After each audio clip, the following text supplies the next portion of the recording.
আপনি বলবেন। জি।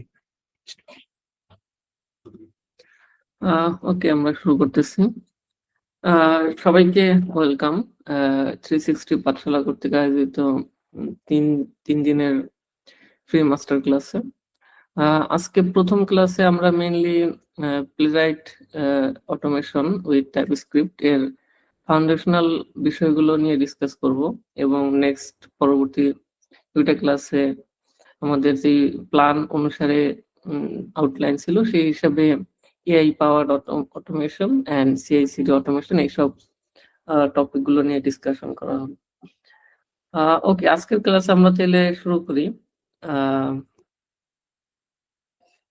আচ্ছা, আমাদের আজকের টপিক হলো প্লেরাইট অটোমেশন উইথ টাইপস্ক্রিপ্ট।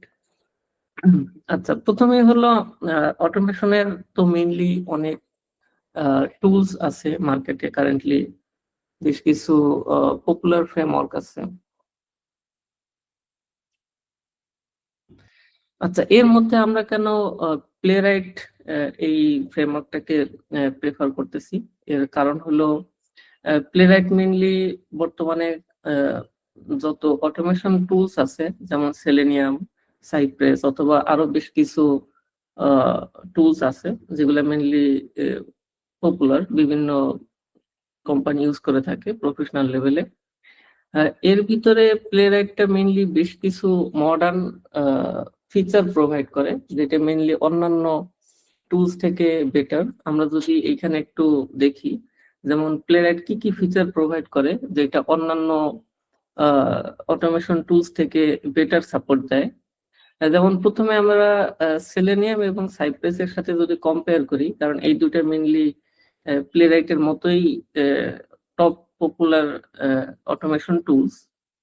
প্রথমে যদি আমরা মাল্টি ব্রাউজার সাপোর্ট এই ফিচারটা নিয়ে ডিসকাশন করি, multi browser mainly same automation different type of ব্রাউজারে পারফর্ম করা, যেমন ক্রোম ব্রাউজার অথবা ফায়ারফক্স অথবা অন্যান্য যেই আছে ব্রাউজার গুলো এক্সিস্টিং আছে, যেমন ম্যাক ওএস এর জন্য ওয়েবকিট, এরকম ডিফারেন্ট টাইপ অফ ব্রাউজার যে সাপোর্ট করা, সেটা হলো সেলেনিয়াম এই মাল্টিপল ব্রাউজার সাপোর্ট করে এবং প্লেরাইটও সাপোর্ট করে। যেমন প্লেরাইটের ক্রোমিয়াম আছে, সেটা মেইনলি ক্রোম ব্রাউজার, এরকম ক্রোমিয়াম টাইপের যে ব্রাউজার গুলো আছে সেইটার জন্য, প্লাস ফায়ারফক্স, এবং ওয়েবকিট মেইনলি আইওএস এর সাফারি যে ব্রাউজার সেইটার ভার্সন।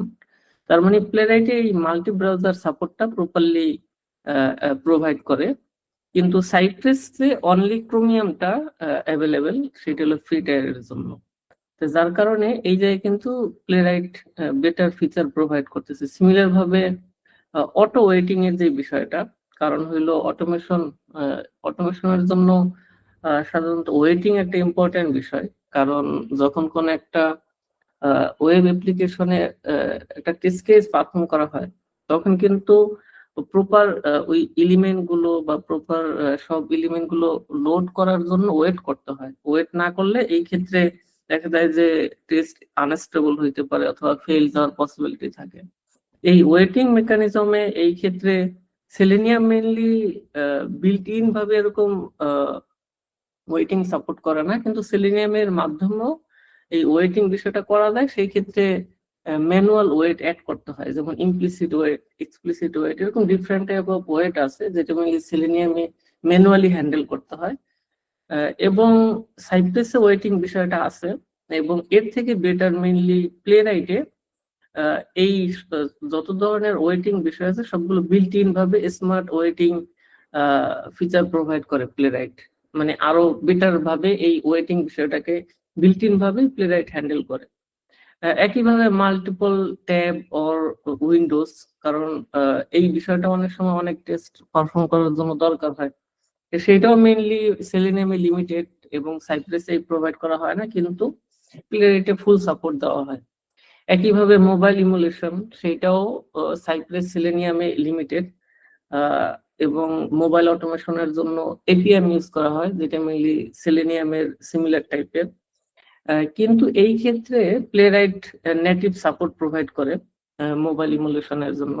একইভাবে প্যারালাল এক্সিকিউশন, এইটা মেইনলি একটা ইম্পর্টেন্ট ফিচার, যেটা মেইনলি সেলেনিয়াম সরাসরি প্রোভাইড করে না, এর জন্য এক্সটার্নাল টুলস ইউজ করার দরকার হয়, কিন্তু এইটার ফুল সাপোর্ট প্লেরাইট প্রোভাইড করে প্যারালাল এক্সিকিউশনের জন্য। প্যারালাল এক্সিকিউশন মেইনলি একই সাথে মাল্টিপল টেস্ট কেস এক্সিকিউট করা। এতে যেটা হয় যে টেস্ট এক্সিকিউশন টাইম অনেকটা কম হয়। যেমন কোন একটা ফিচারের জন্য যদি ধরি আমরা 10টা টেস্ট কেস আছে, সেই 10টা টেস্ট কেস যদি 1 বাই 1 এক্সিকিউশন করে, সেই ক্ষেত্রে যে টাইমটা লাগবে প্লাস 10টা টেস্ট কেস যদি প্যারালাল এক্সিকিউশন হয়, একই সাথে মাল্টিপল টেস্ট কেস এক্সিকিউশন হয়, সেই ক্ষেত্রে কিন্তু ওভারঅল এক্সিকিউশন টাইমটা অনেক রিডিউস হয়। এইটা মেইনলি প্লেরাইটের একটা ইম্পর্টেন্ট ফিচার, প্যারালাল এক্সিকিউশন। একই সাথে টাইপস্ক্রিপ্ট ল্যাঙ্গুয়েজের ফুল সাপোর্ট, যেটা মেইনলি কারেন্টলি জাভাস্ক্রিপ্ট ইকোসিস্টেমের যে ওয়েব অ্যাপ্লিকেশন গুলো আছে সেইটার জন্য একটা বেস্ট এনভায়রনমেন্ট। প্লাস হলো স্পিড, ওভারঅল স্পিডের কথা বিবেচনা করলো প্লেরাইট মেইনলি অনেক ফাস্ট এক্সিকিউশন হয়। প্লাস হলো নেটওয়ার্ক ইন্টারসেপশন এবং ওভারঅল শ্যাডো ডোম সাপোর্ট। মেইনলি এইগুলা মেইনলি অটোমেশনের মেইন যে কোর ফিচার গুলো সেগুলোকে কনসিডার করা হয়েছে, যা শুধুমাত্র কম্পেয়ার করে দেখানোর জন্য যে কেন আমরা প্লেরাইটটাকে প্রেফার করতেছি অন্যান্য যে এক্সিস্টিং টুলস গুলো আছে অটোমেশনের সেইটা থেকে। যার কারণে মেইনলি আরো বেশ কিছু ফিচার আছে যেটা মেইনলি প্লেরাইট থেকে প্রোভাইড করা হয়। আচ্ছা, এখন আমরা যদি আরো কিছু বিষয়গুলো দেখি যে প্লেরাইটের মেইনলি কি কি অ্যাডভান্টেজ আছে, সেটা হলো Playwright mainly developed and maintain by Microsoft, যার কারণে এইটার একটা প্রপার সাপোর্ট পাওয়া যায় অলওয়েজ, এবং অলওয়েজ নিউ ফিচার রিলিজ দেওয়া হয়, প্লাস অলওয়েজ এটার একটা প্রপার কমিউনিটি আছে, যার কারণে কমিউনিটি সাপোর্ট নিয়ে প্রবলেম হয় না। প্লাস হলো যে ফিচার গুলো নিয়ে ডিসকাস করলাম এগুলো মিলে অটোমেশনের যে কোর ফিচার সেগুলো মিলে প্লেরাইটের মাধ্যমে অনেক ভালোভাবে এক্সিকিউশন করা যায়। এরপরে প্লেরাইট মেইনলি কি মানে কোন কোন ক্ষেত্রে কি পাইপলাইন ইউজ করা হয়, সেটা মেইনলি ইউনিট টেস্ট হইতে পারে, ইন্টিগ্রেশন টেস্ট, অথবা এপিআই টেস্ট, অথবা ইউআই অটোমেশন প্লাস হলো মোবাইল অটোমেশন। এইসব ক্ষেত্রে মেইনলি প্লেরাইট ইউজ করা হয়। এরপরে আমরা যদি দেখি যে প্লেরাইটের যেই কোন কোন ক্ষেত্রে আর এটার ইউজিবিলিটি আছে, সেটা হলো CI/CD তে প্রপারলি এটা ইন্টিগ্রেট করা পসিবল, সেটা হলো গিটহাব অ্যাকশন, জেনকিন্স অথবা অন্যান্য যে কোনো ক্লাউড সিস্টেমে। একই সাথে রিপোর্টিং, প্লেরাইটের mainly wide range of reporting tools আছে, যেমন HTML রিপোর্ট, প্লেরাইটের বিল্ট ইন HTML রিপোর্ট আছে, প্লাস হইলো বিল্ট ইন ট্রেস রিপোর্ট আছে, যার মাধ্যমে মেইনলি দেখা যায়। এগুলো মেইনলি আমরা হ্যান্ডস অন দেখবো প্লেরাইটের যত এই যে ফিচার গুলো আছে, প্লাস হলো ওভারঅল যা যা আছে সবকিছু মেইনলি আমরা হ্যান্ডস অন দেখবো। এখন জাস্ট ইনিশিয়াল লেভেলে প্লেরাইটকে কেন আমরা করতেছি, প্রেফার করতেছি তার সম্পর্কে আইডিয়া দাও। আর টেস্ট ম্যানেজমেন্ট হিসেবে বিভিন্ন ধরনের যে টুলস আছে সেই টুলস এর সাথেও প্লেরাইট ইন্টিগ্রেশন করে কাজ করতে পারে। একইভাবে ক্লাউড টেস্টিং এও প্লেরাইট ইন্টিগ্রেশন করতে পারে। আর হলো রিয়েল ওয়ার্ল্ড ইউজ কেস, সেটা হলো যেটা অলরেডি বলা হয়েছে যে বিভিন্ন ধরনের টেস্টিং এর জন্য প্লেরাইট ইউজ করা হতে পারে, যেমন ইউআই অটোমেশন অথবা এপিআই অটোমেশন অথবা মোবাইল অটোমেশন। এই তিন ক্ষেত্রে মেইনলি প্লেরাইট ইউজ করা হয়। তা আমরা মেইনলি এইসব বিষয়ে হ্যান্ডস অন দেখবো যে কিভাবে মেইনলি প্লেরাইটটা ইউজ করা হয়। আচ্ছা, এরপরে আমাদের প্লেরাইটের আর্কিটেকচারাল ওভারভিউতে যদি আসি যে অ্যাকচুয়ালি প্লেরাইটটা কিভাবে এক্সিকিউশন হয়, সেটা হলো যখন কোন একটা টেস্ট লেখা হয় প্লেরাইটের মাধ্যমে, ধরলাম সেটা টাইপস্ক্রিপ্ট অথবা জাভাস্ক্রিপ্ট অথবা অন্য ল্যাঙ্গুয়েজও হইতে পারে। প্লেরাইট কিন্তু মাল্টিপল ল্যাঙ্গুয়েজ সাপোর্ট করে, যেমন আমরা যে মেইন কোড সেইখানে জাভা টাইপস্ক্রিপ্ট প্লাস পাইথন দুইটা কম্বিনেশনে দেখানো হবে যে কিভাবে প্লেরাইট ইউজ করতে হয়। যেই ল্যাঙ্গুয়েজে প্লেরাইটের টেস্ট লেখা হোক সেটা মেইনলি প্লেরাইটের নোড.জেএস ব্যাকএন্ড লাইব্রেরি যেটা আছে সেই জায়গায় মেইনলি করা হয়, এক্সিকিউশন হয়। তারপরে হলো ওই কোডটাকে নোড.জেএস যে কোনো একটা ব্রাউজার প্রসেস, সেটা হতে পারে ক্রোমিয়াম অথবা ফায়ারফক্স অথবা ওয়েবকিট, যে কোনো একটা ব্রাউজার প্রসেসে ইনিশিয়েট করে এন্ড দেন সেই ব্রাউজার থেকে ওই টেস্ট গুলাকে এক্সিকিউট হয়। এইটা মেইনলি হলো এক্সিকিউশন ফলো, যে আমরা যখন টেস্ট লিখি সেই টেস্টটা নোড.জেএস কোন একটা ব্রাউজার প্রসেসের মাধ্যমে এক্সিকিউশন করে এবং সেটার পরবর্তীতে এক্সিকিউশন রিপোর্ট প্রোভাইড করে। আর একটা হলো ব্রাউজার ইঞ্জিনের ক্ষেত্রে কি কি ব্রাউজার আছে, যেমন ক্রোমিয়াম, যেটা Chromium mainly Chrome browser, Google Chrome যেটা সেটাও mainly Chromium engine, plus edge Microsoft Edge browser সেটাও ক্রোমিয়াম ইঞ্জিন হিসেবে মানে ক্রোমিয়াম ব্রাউজার হিসেবে কনসিডার করা হয়। প্লাস আরো এরকম ক্রোমিয়ামের আরো বেশ কিছু ব্রাউজার আছে, যেমন ওপেরা, তারপরে ব্রেভ, এইসব ব্রাউজার গুলো মেইনলি ক্রোমিয়াম ব্রাউজার হিসেবে কনসিডার করা হয়। যখন প্লে রাইটার ক্রোমিয়ামটা ইউজ করা, ওইটা মেইনলি ডিফল্ট হিসাবে ক্রোম ব্রাউজারটাকেই বলা হয়, কিন্তু ওভারঅল এই সবগুলাই কিন্তু এই অন্যান্য যে ব্রাউজার গুলোর কথা বলা হলো সবগুলাই ক্রোমিয়াম ব্রাউজার হিসেবে কনসিডার করা হয়। আর ফায়ারফক্স যেটা মেইনলি মোজিলা ফায়ারফক্স ব্রাউজার, এবং ওয়েবকিটটা মেইনলি সাফারি অ্যাপলের আইওএস ডিভাইসে যে সাফারি ব্রাউজার ইউজ হয় ওইটাকে মেইনলি ওয়েবকিট ইঞ্জিন হিসেবে কনসিডার করা হয়। তো মেইনলি হলো এই 3 ধরনের ব্রাউজার ইঞ্জিন প্রোভাইড করে প্লেরাইট থেকে, যেটা মেইনলি ওভারঅল এক্সিস্টিং যত ব্রাউজার গুলো আছে সবগুলাকেই কভার করে। আচ্ছা, এখন তাইলে আমরা মেইনলি প্লেরাইটের যে ফিচার গুলো আছে প্লাস হইলো প্লেরাইটের মাধ্যমে কি কি করা যায় সেই সব বিষয়ে আমরা জানতে পারলাম। এখন আমরা যদি হ্যান্ডস অন সরাসরি প্লেরাইট সেটআপে চলে যাই, যে কিভাবে প্লেরাইটের প্রজেক্টটাকে সেটআপ করতে মানে ইনস্টল করে তারপরে টেস্ট রান করতে হয়, সেই বিষয়ে আমরা চলে যাব। আচ্ছা, এই জায়গায় আরো বেশ কিছু বিষয় আছে, এগুলো আমরা ওয়ান বাই ওয়ান ডিসকাশন করব। আচ্ছা, প্লেরাইট সেটআপ করার জন্য প্রথমে আমরা প্লেরাইটের অফিসিয়াল যে ডকুমেন্টেশন আছে সেই জায়গায় আমরা যাব, যে প্লেরাইট ডকুমেন্টেশন। এই জায়গাতে মেইনলি মানে ওভারঅল প্লেরাইটের যত ধরনের ফিচার আছে প্লাস প্লেরাইট কিভাবে সেটআপ করতে হবে, ইউজ করতে হবে, সব ডিটেইলস গাইডলাইন দেওয়া থাকে। এইটা সবসময় হলো আপনারা যদি কোনো সমস্যা মনে হয় কোনো একটা ফিচার সম্পর্কে অথবা প্লেরাইট সেটআপ করতে গেলে সেই ক্ষেত্রে অফিসিয়াল ডকুমেন্টেশনটা ফলো করবেন, এই জায়গায় মেইনলি গাইডলাইন দেওয়া থাকে। এই যে ইনস্টলেশন, এটা হলো একেবারে ইনিশিয়াল ফেজ, যে কিভাবে আমি প্লেরাইট ইনস্টল করবো একেবারে জিরো লেভেল থেকে।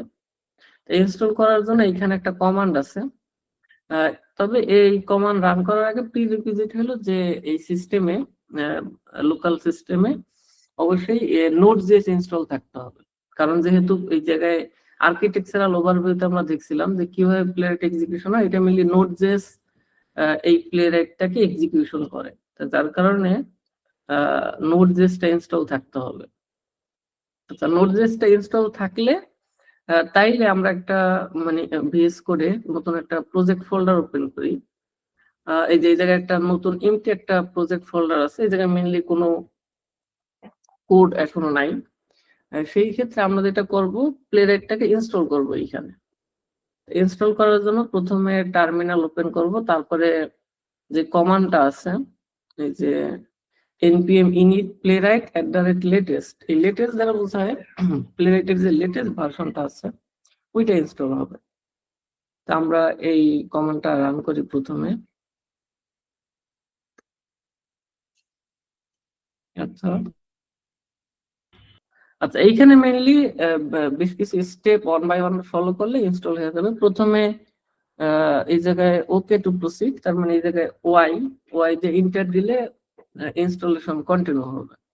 এবং এই জায়গায় এলো বেশ কিছু ইনস্ট্রাকশন জিজ্ঞেস করবে, যেমন কোন ল্যাঙ্গুয়েজে আমরা প্লেরাইটটাকে ইনস্টল করতে চাই। যেমন এই জায়গায় বাই ডিফল্ট টাইপস্ক্রিপ্ট আছে, আমরা মেইনলি টাইপস্ক্রিপ্টটাই সিলেক্ট করব, কারণ এইটাই হলো প্লেরাইটের মডার্ন ভার্সন, যেটা মানে জাভাস্ক্রিপ্টের মডার্ন আপগ্রেডেড ভার্সনটা হলো টাইপস্ক্রিপ্ট, এইটা আমরা ইউজ করব।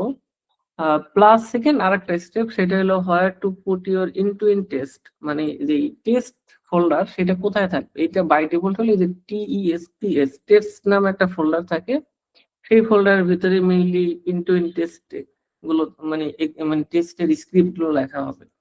ডিফল্ট যেটা আছে আমরা ওইটাই রাখবো, ইন্টার দিয়ে যাইতে হবে। এরপরে হলো যে গিটহাব অ্যাকশনস ওয়ার্কফ্লো, মানে যেটা মেনলি সিআই সিডি ইন্টিগ্রেশনের জন্য, এইটাকে আমরা অ্যাড করবো কিনা। এখনই আমরা এটা ইনিশিয়ালি অ্যাড করবো না, যার কারণে এটা ফলস দিলাম, এটা পরবর্তীতে আমরা দেখবো। যার কারণে এই মানে গিটহাব অ্যাকশন ছাড়াই আমরা কন্টিনিউ করলাম। এরপরে হলো যে ইনস্টল প্লেরাইট ব্রাউজার আমরা ইনস্টল করার জন্য এই জায়গায় ওয়াই দিতে হবে, কারণ ব্রাউজারটা অবশ্যই ইনস্টল করতে হবে। এইখানে যে 3 ধরনের ব্রাউজার টাইপ আছে, যে ক্রোমিয়াম, ফায়ারফক্স, ওয়েবকিট, এই 3 ধরনের ব্রাউজার টাইপই মেইনলি এই জায়গায় ইনস্টল হবে। এর ইনস্টলেশন প্রক্রিয়া রানিং এবং এই জায়গায় ইনস্টল কমপ্লিট হয়ে গেছে। এই যে এই জায়গায় আমরা দেখতে পাচ্ছি যে এই ফোল্ডারটা কিন্তু এমটি ছিল, কিন্তু এই জায়গায় বেশ কিছু ফাইল ফোল্ডার ইনক্লুড হয়ে গেছে, মানে প্লেরাইট ইনস্টল হওয়ার পরে। এবং এই জায়গায় মেইনলি কিছু ইনস্ট্রাকশন দেওয়া আছে যে কিভাবে প্লেরাইটের টেস্ট রান করতে হবে সেই বিষয়গুলো। প্লাস ওভারঅল আমাদের এই যে প্লেরাইট যে ইনস্টলেশন হয়ে গেছে সেটা আমাদের এই জায়গায় কনফার্মেশন মেসেজ দেওয়া আছে। এখন যদি আমরা এই ফোল্ডার গুলোকে একটু এক্সপ্লোর করি, এই যে টেস্ট নামে যে ফোল্ডারটা, এইটা মেইনলি হলো এই জায়গায় অ্যাকচুয়াল টেস্ট অটোমেশনের যে স্ক্রিপ্ট গুলো এই জায়গায় থাকবে টেস্ট ফোল্ডারের ভিতরে। আর এই নোট মডিউলস এই যে ফোল্ডারটা, এইটা হলো নোট জেএস এর যে মডিউল গুলো, যে আমরা এই প্লেরাইটটাকে রান করার জন্য কোন কোন লাইব্রেরি গুলো দরকার, যেমন এই যে প্লেরাইট, এটা হলো একটা লাইব্রেরি। তারপরে এই যে প্লেরাইট, এটা মেইনলি নোট জেএস এর থেকে এইটা এক্সিকিউশন হবে সেইটা। মেইনলি হলো এই যে নোট মডিউল, এই ফোল্ডারটা আমাদের এই জায়গায় কোনো চেঞ্জ কোনো সময় করার দরকার হবে না, এটা মেইনলি জাস্ট এই প্লেরাইটের টেস্ট এক্সিকিউশন করার জন্য এই নোট মডিউল ফোল্ডারটা ইউজ হবে। প্লাস হলো আমরা এই অটোমেশনের ভিতরে যত ধরনের লাইব্রেরি ইউজ করব, নোট.js এর যত লাইব্রেরি সবগুলা কিন্তু এই জায়গায় ইনস্টল হবে। যার কারণে এইটা মেইনলি জাস্ট টেস্ট এক্সিকিউশনের জন্য এই ফোল্ডারটা, ওই জায়গায় আমাদের কোনো মডিফিকেশন দরকার হবে না। আমরা মেইনলি এই টেস্ট যে ফোল্ডারটা আছে এই জায়গায় জাস্ট হলো ফুল ফ্রেমওয়ার্কটাকে বিল্ড করতে হবে। এবং ইনিশিয়ালি এই জায়গায় একটা স্যাম্পল একটা টেস্ট দেওয়া, যে example dot spec dot TS, এইটা মেইনলি হলো একটা স্যাম্পল একটা টেস্ট কেস দেওয়া, যে জাস্ট বোঝানোর জন্য যে কিভাবে অ্যাকচুয়ালি প্লেরাইটের টেস্ট হয়। আমরা যদি এই টেস্টটাকে যে example dot spec dot TS এটাকে রান দেই, তাইলে দেখবো যে একটা মানে স্যাম্পল একটা টেস্ট কেস এক্সিকিউশন হইতেছে। আচ্ছা, এরপরে যে গিট ইগনোর, এইটা মেইনলি এখনো তো এই প্রজেক্টটাকে গিটের সাথে কানেক্ট করা হয় নাই। তো গিট ইগনোরে যে ফোল্ডার গুলো মেনশন করা থাকে এইগুলা মেইনলি এই ফাইল বা ফোল্ডার গুলোতে কোনো যদি চেঞ্জ বা মডিফিকেশন হয় সেটা গিটে ট্র্যাক হবে না, এই কারণে গিট ইগনোর। এরপরে হলো যে প্যাকেজ লগ ডট জেসন আর একটা প্যাকেজ ডট জেসন, এইগুলা মেইনলি জাভাস্ক্রিপ্টের ইকোসিস্টেমে এই প্রজেক্টটাকে রান করার জন্য এই বিষয়গুলো লাগবে। যেমন প্যাকেজ ডট জেসন যেটা, এই জায়গায় মেইনলি ডেভ ডিপেন্ডেন্সি, এই জায়গায় মেইনলি হলো যত ধরনের লাইব্রেরি গুলো আছে সেগুলোকে মেনশন করতে হয়। যেমন সোফার এই জায়গায় 2টা লাইব্রেরি মেনশন করা আছে, প্লেরাইট এটা কিন্তু একটা নোট.js এর লাইব্রেরি বলা যায়। সিমিলার ভাবে আরো অন্যান্য যদি কোনো লাইব্রেরি ইউজ করা হয় সেগুলো এই ডেভ ডিপেন্ডেন্সি এই জায়গায় অ্যাড করতে হবে। অ্যাড করার পরে যখন npm install নামে একটা কমান্ড আছে, ওই কমান্ডটা রান করলে মেইনলি ওই লাইব্রেরিটা ইনস্টল হবে। যেমন এই যে এখন যদি রান দেই npm install, এই যে দেখুন এই জায়গায় দেখাইতেছে যে ওভারঅল আপ টু ডেট আছে, মানে যেই লাইব্রেরি গুলো মেনশন করা, যে এই জায়গায় 2টা লাইব্রেরি মেনশন করা, এই লাইব্রেরি গুলো অলরেডি ইনস্টলড অবস্থায় আছে এই প্রজেক্টে। যদি নতুন কোনো লাইব্রেরি অ্যাড করার দরকার হয় তাহলে সেই লাইব্রেরি গুলো এখানে অ্যাড করে তারপরে npm ইনস্টল দিয়ে ওই লাইব্রেরিটাকে ইনস্টল করতে হবে। আচ্ছা, এরপরে হচ্ছে প্লেরাইট কনফিগ ডট পিএস, এইটা হলো প্লেরাইটের কনফিগারেশন ফাইল বলা যায়, যে প্লেরাইটের যে সেটআপ গুলো আছে, যে প্যারালাল এক্সিকিউশন, তারপরে হলো ব্রাউজার সেটআপ, প্লাস হলো বেজ ইউআরএল, এরকম যে ওভারঅল কনফিগারেশন রিলেটেড যে বিষয়গুলো আছে সব হলো এই প্লেরাইট কনফিগ ডট টিএস এই ফাইলের ভিতরে ডিফাইন করা।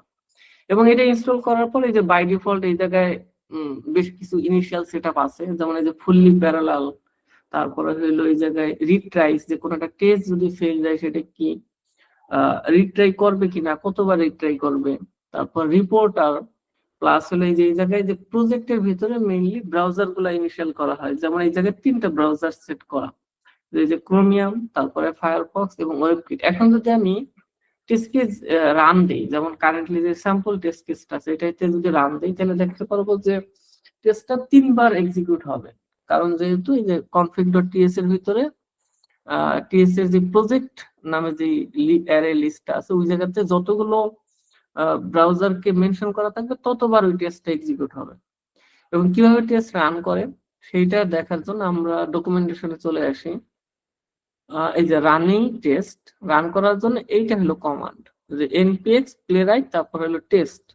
তার মানে এই কমান্ডটা দিলে হইলো ওই টেস্ট ফোল্ডারের ভিতরে যতগুলো মানে টেস্ট ফাইল আছে সেগুলো রান হবে। এখন কোনটা টেস্ট ফাইল সেটা কিভাবে বুঝবে? সেইটা হলো যেমন এই জায়গাতে এই টেস্ট যে ফোল্ডারটা এইটাকে কিন্তু এই যে মেনশন করা আছে সেটা কোথায়, আমরা যদি config.ts এর ভিতরে আসি এবং টেস্ট ডির মানে টেস্ট ডিরেক্টরির একটা ফিল্ড আছে এই জায়গায়, এইটার ভিতরে মেনশন করা আছে যে ./টেস্ট, মানে হইলো যে রুট ডিরেক্টরি থেকে টেস্ট নামে যে ফোল্ডারটা আছে এটাই হলো টেস্ট পেজ গুলো এই ফোল্ডারের ভিতরেই থাকবে, মানে টেস্ট ফাইলগুলো এই ফোল্ডারের ভিতরেই থাকবে। এইটাকে চাইলে আমরা নিজেদের মতো করে মডিফাই করে নিতে পারি, কিন্তু এটা হলো ডিফল্ট স্ট্রাকচার আর কি। তার মানে এইটাকে এখন আমরা চাইলে রিনেম করতে পারি, রিনেম করে অন্য একটা ফাইল দিলে সেইটাকে আবার টেস্ট ফাইল হিসেবে মানে কনসিডার করা হবে তাইলে। আচ্ছা, এখন এই জায়গায় এই টেস্ট ফাইলের মানে টেস্ট ফোল্ডারের ভিতরে যতগুলো যে .spec.ts নামে ফাইল আছে ওইগুলোকে অ্যাকচুয়ালি টেস্ট ফাইল হিসেবে কনসিডার করবে প্লেরাইট। আচ্ছা, এখন তাইলে আমরা রান করে দেখি এই যে স্যাম্পল টেস্ট কেস আছে সেটা কিভাবে এক্সিকিউট হয়। আমরা এই কমান্ডটা কপি করলাম,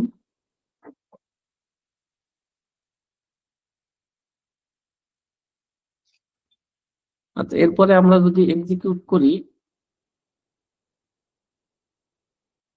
আচ্ছা এই যে এই জায়গায় কিন্তু আমার টেস্ট এক্সিকিউশন হয়েছে কমপ্লিট। এই যে 6 পাস মানে 6টা টেস্ট কেস আমার এক্সিকিউশন হয়েছে, কিন্তু আমরা এই জায়গায় কোনো ব্রাউজার দেখি নাই। কারণ হইলো আমরা যখন ইনস্টল দিছি বাই ডিফল্ট ভাবে এটা হেডলেস মোডে ইনস্টল করে, মানে হেডলেস মোডটা সেট আপ করা থাকে।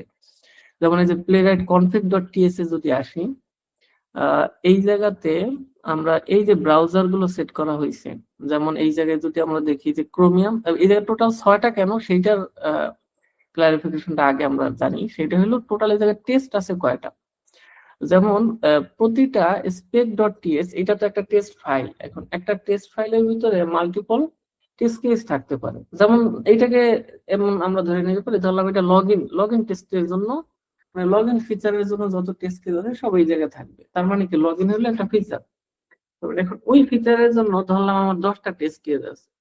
তার মানে এক একটা টেস্ট কেসকে এই জায়গায় যে এরকম একটা টেস্ট ফাংশন হিসেবে কনসিডার করা হয়। যেরকম যে টেস্ট এটা মেইনলি একটা প্লেরাইটের ফাংশন, মানে টাইপস্ক্রিপ্টের ফাংশন লেখার একটা ফরম্যাট। এইটা আমরা এগুলো ডিটেইলস আমরা এখন দেখবো। এখন আপাতত এইটা বুঝে নিতে হবে যে যেই টেস্ট ফাংশন আছে এইগুলাকে হিসেবে কনসিডার করা হয়। এখন এই জায়গায় কি টেস্ট কেস মানে স্টেপ গুলো কি হবে সেটা আমরা নিজেদের মতো করে যে কোনো টেস্ট কেস এই জায়গায় ডিফাইন করতে পারি। তার মানে এই জায়গায় টোটাল 2টা টেস্ট ফাংশন আছে, এই একটা এই একটা। তার মানে এই 2টা টেস্ট ফাংশন হলো 2টা টেস্ট কেস।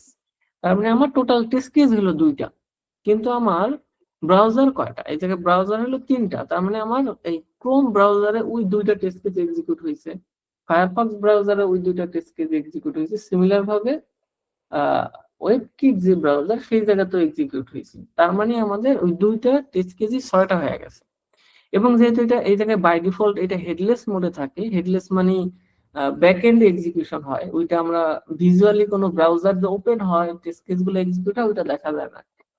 এইটাকে আমরা চাইলে যদি হেডলেস মোডে সারা করতে চাই তাইলে হলো এরকম করতে হবে। আমরা এই 3টা ব্রাউজারটাকে অফ আপাতত থাক, এই হেডলেস মোডটা কি ট্রু হবে না ফলস হবে সেইটা এই জায়গায় মেনলি ডিফাইন করে দিতে হবে। যেমন নেম হলো ক্রোমিয়াম, ইউজেসটা হলো ওই ডিভাইসের নেমটা কি সেটা মেনশন করতে হয়, মানে এগুলো সব প্রি ডিফাইন করা। প্রিডিফাইন্ড মানে প্লেরাইট এইভাবে সেট আপ করে রাখছে, জাস্ট হলে আমরা এই বিষয়গুলো ইউজেস করতে হবে। এরপরে এই জায়গায় আমরা নতুন এই জায়গায় আমরা নতুন আরেকটা বিষয় অ্যাড করবো এই ইউজের ভিতরে। ইউজ তো একটা অবজেক্ট, এর ভিতরে হেডলেস নামে একটা অবজেক্ট অ্যাড করবো। যেমন এই যে হেডলেসটা ফলস আছে, এটাকে আমরা মানে এটা বাই ডিফল্ট ট্রু থাকে, মানে এটা হেডলেস মোডে রান হয়, এটাকে আমরা ফলস করে দিলাম। সিমিলার ভাবে অন্যান্য ব্রাউজারের জন্য আমরা হেডলেসটাকে ফলস করে দিলাম। তার মানে এখন এই তিনটা ব্রাউজার হেডলেস মোডে রান হবে না, মানে যখন টেস্ট এক্সিকিউশন হবে আমরা সরাসরি ব্রাউজারটা যে ভিজিবল হবে ইউআইটা সেটা আমরা দেখতে পারবো। এখন টেস্টটা আবার রান দেই। এটা খুবই ফাস্টার এক্সিকিউশন হয়ে গেছে। প্লেরাইট হলো একটা লাইট ওয়েট এবং ফাস্ট একটা মানে অটোমেশন টুলস, যার কারণে এটা যে ফাস্ট বলা হয় এটা অ্যাকচুয়ালি মানে সেটা বোঝা যায় যে প্লেয়ারটা কত ফাস্ট এক্সিকিউশন হয়। মেইনলি যে এই জায়গায় এই দুটা টেস্ট কেস ছিল, মানে জাস্ট কয়েক সেকেন্ডের ভিতরে, টোটাল 4 সেকেন্ড লাগছে এই 6টা টেস্ট কেস এক্সিকিউশন হইতে। আচ্ছা, এখন আমরা চাইলে এর ভিতরে ওয়েট দিয়ে ডিলে করায় তারপরে আমরা চাইলে আরো দেখতে পারি। আচ্ছা, এখন এই জায়গায় আমরা এই এই বিষয়টাকে যদি আরেকটু বোঝার চেষ্টা করি। আচ্ছা, এই জায়গায় মানে প্যারালাল এক্সিকিউশনের কথা আমরা শুনছিলাম, যে প্যারালাল এক্সিকিউশন কি, সেটা হলো যে একই সাথে multiple test same time execute হওয়া। যেমন এই জায়গায় যে দুইটা টেস্ট আছে না, এখন এই দুইটা টেস্ট যদি ইন্ডিপেন্ডেন্ট হয়, একটার সাথে আর একটা ডিপেন্ডেন্ট না থাকে, তাইলে আমরা এই দুইটা টেস্ট কেসকে ইন্ডিপেন্ডেন্টলি মানে আলাদা আলাদা একই সাথে দুইটা ব্রাউজার ওপেন হবে, দুইটা ব্রাউজারে দুইটা টেস্ট একই সাথে পারফর্ম হবে। তাইলে যেটা হবে যে প্যারালাল এক্সিকিউশনের মাধ্যমে টেস্ট এক্সিকিউশন টাইমটা সেটা অনেক রিডিউস হয়ে যাবে।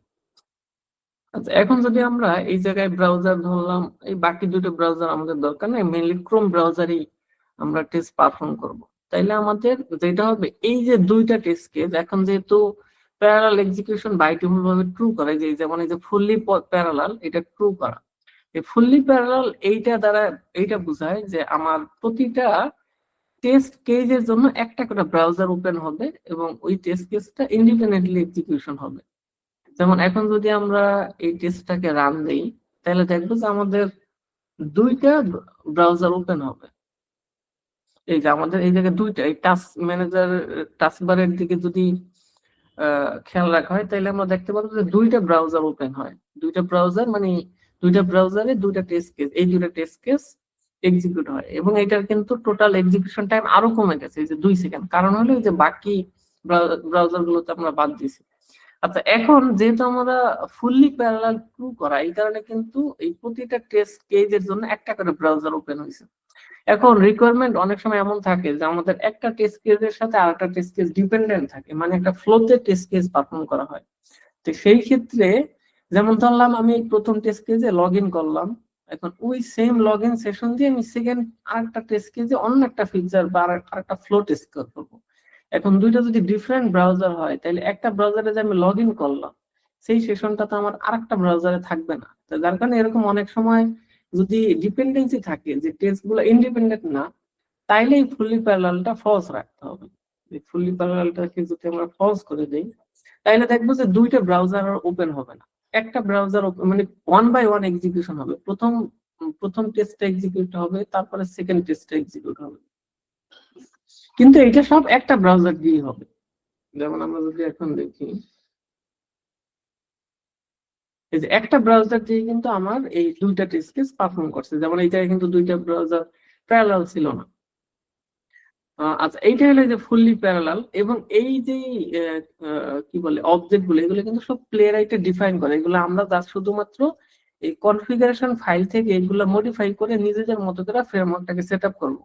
যে আমার মানে আমি যে অটোমেশন ফ্রেমওয়ার্কটা সেট আপ করতেছি সেই জায়গায় আমার কোন কোন বিষয়গুলো দরকার, মানে রিকোয়ারমেন্টের উপরে বেস করে এগুলো সেট আপ করতে হবে আর কি। এই জায়গায় মেনলি প্লেরাইটের আরো অনেক ফিচার আছে, জাস্ট হলো আমরা ইনিশিয়াল লেভেলে যা যা আছে সেইটার একটা গো থ্রু দেখতেছি। আচ্ছা, এরপরে যে যদি দেখি ফুললি প্যারালাল, এটা তো আমরা দেখলাম। এখন আমরা একটা টেস্ট কেস অটোমেট করি, এইগুলা মেনলি তো ই ছিল, যেমন এই টেস্ট কেস গুলা যদি আমরা দেখি যে প্রথম টেস্ট কেসটা ছিল এই যে ওয়েবসাইট, এই ওয়েবসাইটে যাবে, এই ওয়েবসাইটে যদি আমরা যাই, এই ওয়েবসাইটে আসবে,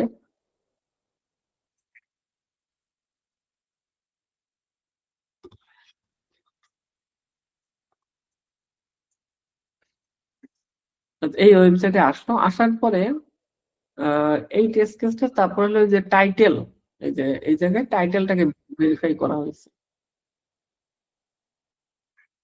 আচ্ছা, টাইটেলটা হলো যে প্রতিটা ওয়েব পেজের একটা টাইটেল থাকে, এই যে উপরে যেটা আমরা মেনলি দেখি, যে এই প্রতিটা ট্যাবের উপরে সাধারণত ওই পেজের টাইটেলটা শো করে।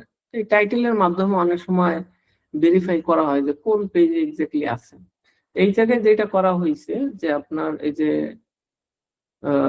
অ্যাসারশন করা হয়েছে। আচ্ছা, এই বিষয়গুলো আমরা ওয়ান বাই ওয়ান আসি, কারণ যেহেতু ইনিশিয়াল লেভেলে অনেকের হয়তো আইডিয়া নাও থাকতে পারে, সেই ক্ষেত্রে আমরা একটা কাজ করি, একটা টেস্ট কেস আমরা ডিফাইন করি একেবারে জিরো থেকে।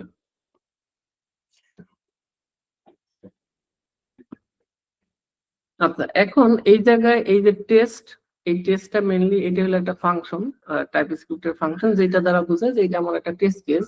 এবং এই জায়গায় প্রথমে ফাংশনের দুইটা প্যারামিটার, প্রথম প্যারামিটার হলো ওই টেস্ট কেসের টাইটেলটা দিতে হবে, যে ওই টেস্ট কেসটা অ্যাকচুয়ালি কি, মানে টেস্ট কেসের তো একটা টাইটেল থাকে, সেই টাইটেলটা। আচ্ছা, আমরা ধরলাম আমরা একটা ফিচারের মানে একটা ওয়েবসাইটে আমরা লগ ইন ফিচার, মানে লগ ইন যে টেস্ট কেস আছে সেই লগ ইন টেস্ট কেসটা কভার করবো। তাইলে আমরা সাইটটা একটু ওপেন করি।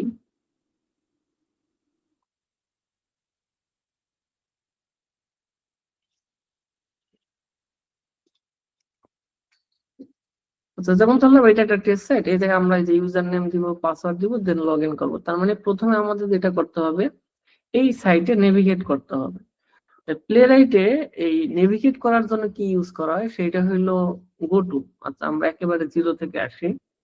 প্রথমে আমরা এই জায়গায় টাইটেলটা লিখি যে লগ ইন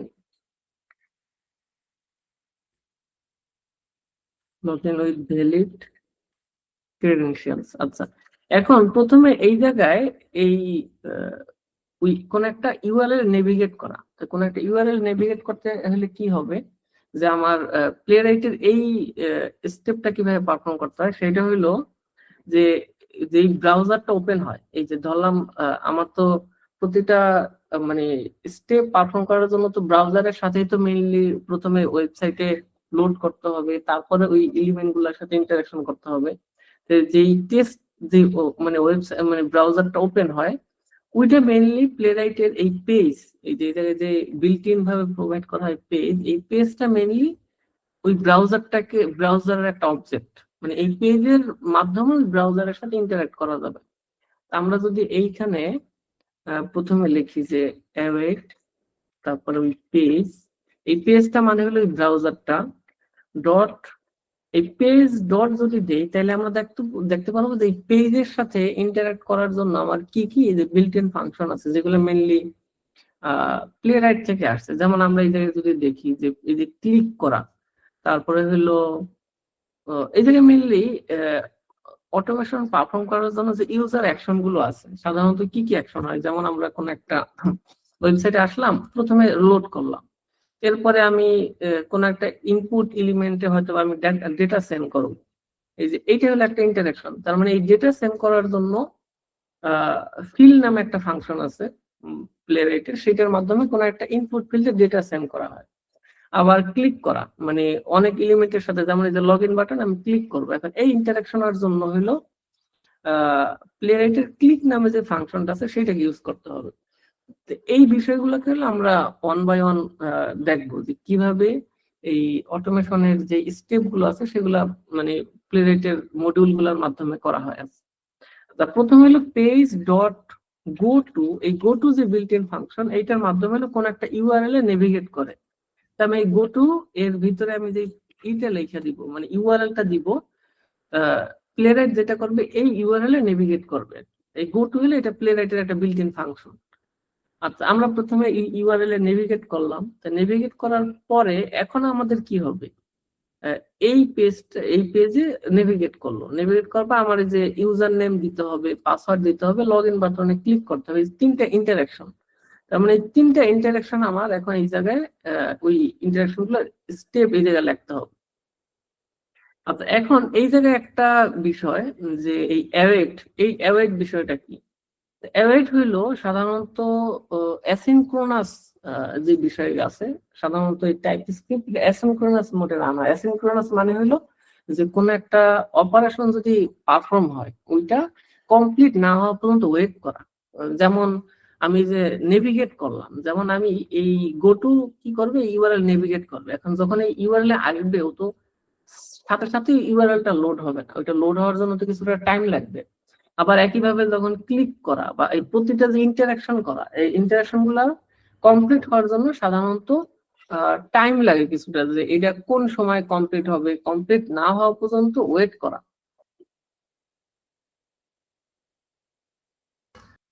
এই ওয়েট করার যে মেকানিজমটা সেটাই হলো অ্যাওয়েট। অ্যাওয়েটের মাধ্যমে যেটা ইন্ডিকেট করা হয় যে এই অপারেশনটা কমপ্লিট না হওয়া পর্যন্ত ওয়েট করো। এইটা মেইনলি যে টাইপস্ক্রিপ্ট অ্যাসিনক্রোনাস মোডেই কাজ করে প্লেরাইটের সাথে, যার কারণে আমরা এই অ্যাওয়েট প্রতিটা অপারেশন বা কি বলে প্রতিটা ইনস্ট্রাকশনের সাথেই আমাদের এই অ্যাওয়েটটাকে দিতে হবে। অ্যাওয়েট না দিলে কিন্তু এটা প্রপারলি কাজ করবে না। তাইলে যেটা হবে যে কোনো একটা অ্যাকশন পারফর্ম করলো, ওই অ্যাকশন পারফর্ম করার পরে যে ওয়েট করা, সেই ওয়েট না করেও পরবর্তী ইনস্ট্রাকশনে চলে যাবে। পরবর্তী ইনস্ট্রাকশনে গেলে তখন দেখা যাবে যে যে এক্সপেক্টেড যেই মানে যে স্টেপটা পাওয়ার কথা ছিল সেটা পাওয়ার আগেই অন্য একটা স্টেপ চলে আসতে পারে। এই কারণে মেইনলি ওয়েট করতে হবে প্রপারলি।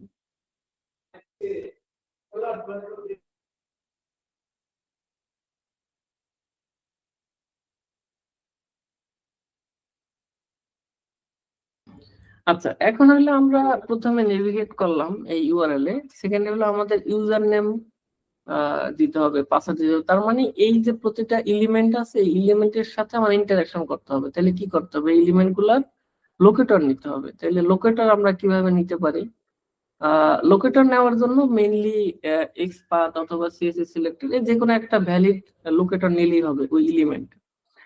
আমরা যদি এই এলিমেন্টের সাথে আসি, তাইলে আমরা মানে ইন্সপেক্ট করার মাধ্যমে ওই ওয়েব এলিমেন্ট গুলার লোকেটর আমরা নিতে পারবো। যেমন প্রথমে হলো এই এলিমেন্টটা, এইটা যেটা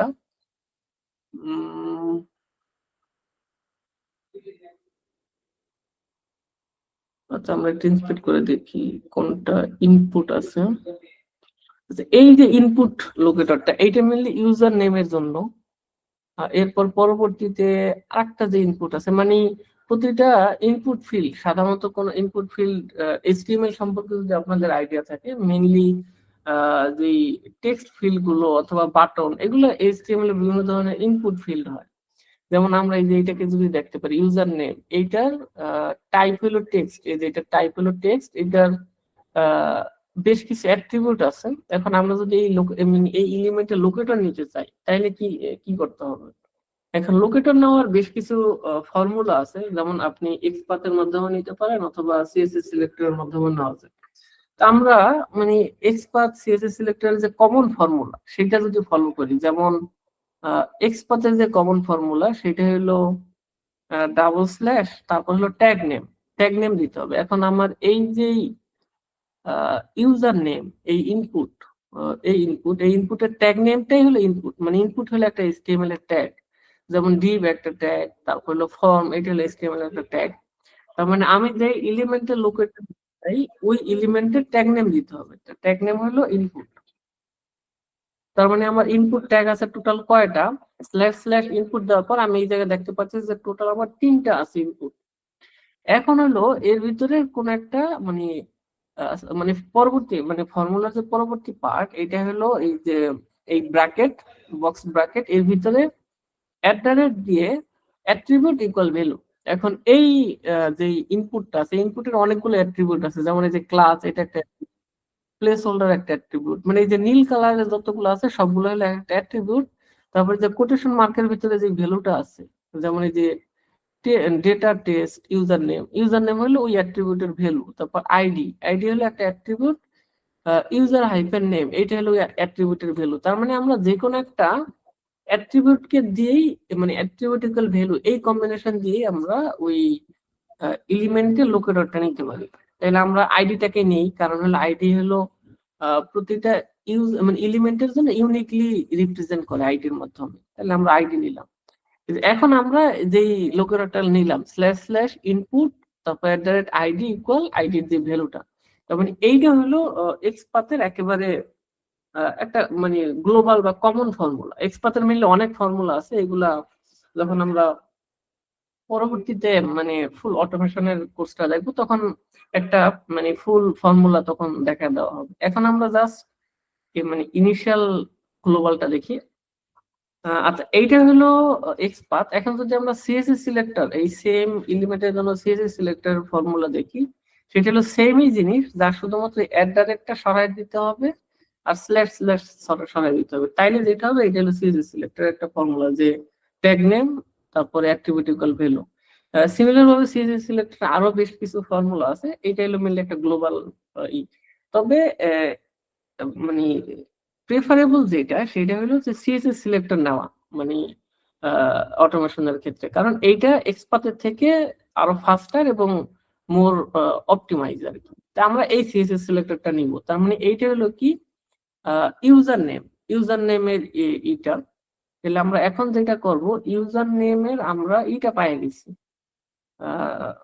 await, তারপরে পেজ হলো অ্যাকচুয়ালি ব্রাউজার একটা অবজেক্ট। এরপরে ফিল যে ফাংশন, এটার মাধ্যমে মেইনলি কোন একটা ইনপুটের ভিতরে ভ্যালু সেন্ড করতে হয়।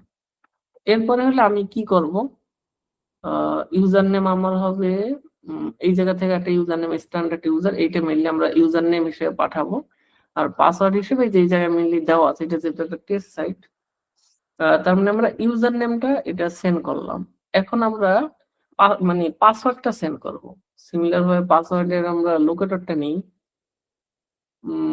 লোকেটরটা নেওয়ার জন্য এই জায়গায় এই পাসওয়ার্ডের যে ইনপুট ফিল্ড আছে এর আইডি হলো পাসওয়ার্ড, মানে তার মানে আমরা সেম যা শুধুমাত্র ইউজার নেমের পরিবর্তে পাসওয়ার্ড দিলেই পাসওয়ার্ড ইনপুটের লোকেটরটা হয়ে যাবে।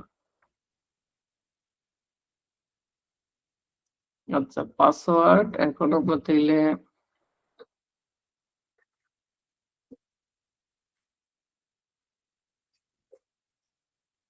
পেজ ডট ফিল ইউজ দিব। ফিল মানে এটা আমি কোন একটা ইনপুটে ভ্যালু সেন্ড করব, ডেটা সেন্ড করব।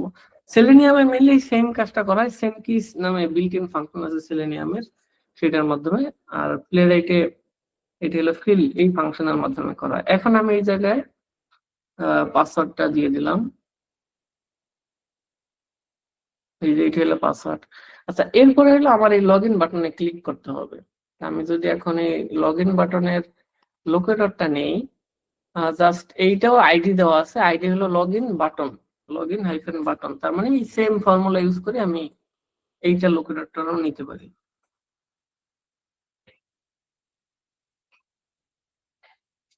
আচ্ছা, এখন মানে প্রথম দুটো তো ফিল গেল, এরপরে হলো আমাকে ক্লিক করতে হবে। ক্লিক করার জন্য হলো যে ক্লিক ফাংশন আছে, যে এগুলা মেইনলি সব প্লে রাইটার ফাংশন, যে এবং এই জায়গায় যে লগ ইন বাটন, যে এইটা মেইনলি হলো লোকেটর। আচ্ছা, তার মানে হলো আমরা প্রথমে এই যে চারটা টোটাল যে একটা স্টেপ আছে, প্রথমে হলো আমি এই ওয়েবসাইটে নেভিগেট করলাম, তার পরবর্তীতে হলো আমি ইউজার নেম সেন্ড করলাম, তারপরে পাসওয়ার্ড সেন্ড করলাম, এরপরে হলো লগ ইন বাটনে ক্লিক করলাম। তার মানে এই স্টেপ গুলো এখন Playwright one by one perform করবে। পারফর্ম করার পরে হইলো আমি জাস্ট মানে এই স্টেপ গুলো পারফর্ম হবে। আচ্ছা, এখন চাইলে আমরা একটা টেস্ট করার জন্য রান করে দেখতে পারি, তবে আমরা আরেকটা করি।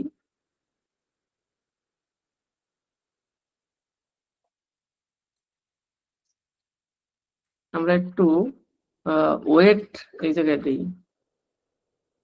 কিছুক্ষণ টাইম ওয়েট করি, কারণ এইটা মেনলি খুবই ফাস্টার এক্সিকিউট হবে কয়েক সেকেন্ডের ভিতরে। তা আমরা একটু এই জায়গায় হার্ড স্লিপ দিই, যে ওয়েট ফর টাইম আউট, এটা মেনলি আমি ধরলাম 5 সেকেন্ড ওয়েট করবে। এটা হলো মিলি সেকেন্ড এই ভ্যালুটা দিতে হয়।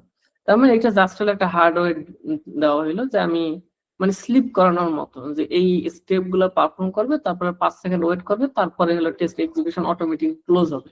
আচ্ছা, এইখানে যে বিষয়টা, যে আমার ব্রাউজার যে ওপেন হওয়া ব্রাউজার যে ক্লোজ হওয়া, এই বিষয়টা কিন্তু প্লেরাইট বিল্ট ইন হ্যান্ডেল করতেছে।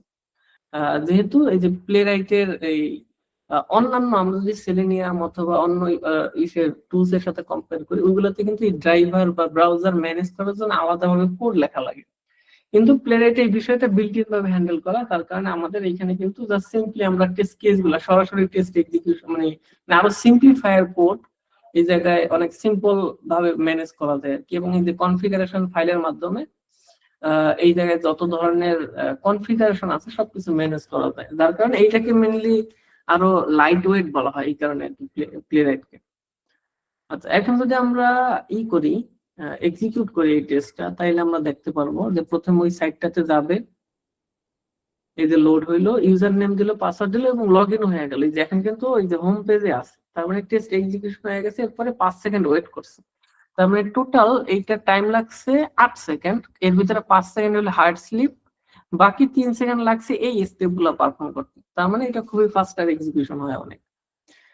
আচ্ছা, এখন আমরা এই যে কিন্তু কোনো ভ্যালিডেশন দেওয়া হয়নি, মানে হইলো আমার ধরলাম কোনো কারণে আমার লগ ইন করতে পারলো না, মানে ইউজার নেম পাসওয়ার্ড ধরলাম এই জায়গায় আমি একটা পাসওয়ার্ড ইনভ্যালিড পাসওয়ার্ড দিলাম, তাইলে যেটা হবে ও ইউজার নেম দিল, পাসওয়ার্ড দিল, লগ ইন বাটনে ক্লিক করলো, কিন্তু হোম পেজে কিন্তু যাবে না। এইটাতে হোম পেজে গেছে কি যায় নাই, মানে হলো ওই স্টেপটা প্রপারলি যেই এক্সিকিউশন হয়েছে সেটাকে ভ্যালিডেট করাই হলে অ্যাসারশন আছে। যেমন এই যে এই জায়গায় কিন্তু লগ ইন বাটনে ক্লিক করছে, পাসওয়ার্ড যেটা ইনভ্যালিড, ও কিন্তু লগ ইন পেজে যায় নাই, আমার টেস্ট স্টিল পাস দেখা গেছে, কারণ হলো আমার এই জায়গায় কোনো ভ্যালিডেশন নাই।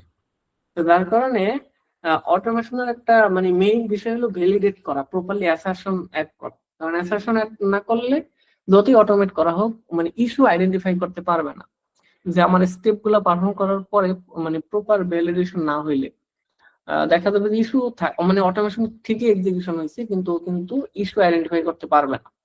এখন আমরা ভ্যালিডেশন কিংবা অ্যাসারশন কিভাবে অ্যাড করতে পারি, তাই আগে হলো আমাকে ভ্যালিডেশন পয়েন্ট গুলাকে ফিগার আউট করতে হবে। যেমন আমি যদি লগ ইন করি, মানে লগ ইন করলে কি হবে, আমার পয়েন্ট গুলো ফাইন্ড আউট করতে হবে। যেমন আমি লগ ইন করি, ইউজার নেম পাসওয়ার্ড দিয়ে লগ ইন করলাম, অর্থাৎ লগ ইন করার পরে আমি যেটা দেখতেছি আমার টাইটেল যেটা, আচ্ছা এই যে টাইটেল মানে বেশ মানে ভ্যালিডেশন পয়েন্ট গুলোকে ফিগার আউট করতে হবে। এবং এই জায়গায় আমরা মাল্টিপল ভ্যালিডেশন পয়েন্টের মাধ্যমে ভ্যালিডেট করতে পারি। যেমন এই টেস্ট সাইটের যদি আমরা কনসিডার করি, এটা কিন্তু যে ইনভেন্টরি ডট এইচটিএমএল এই পেজে চলে যায় লগ ইন করার পরে।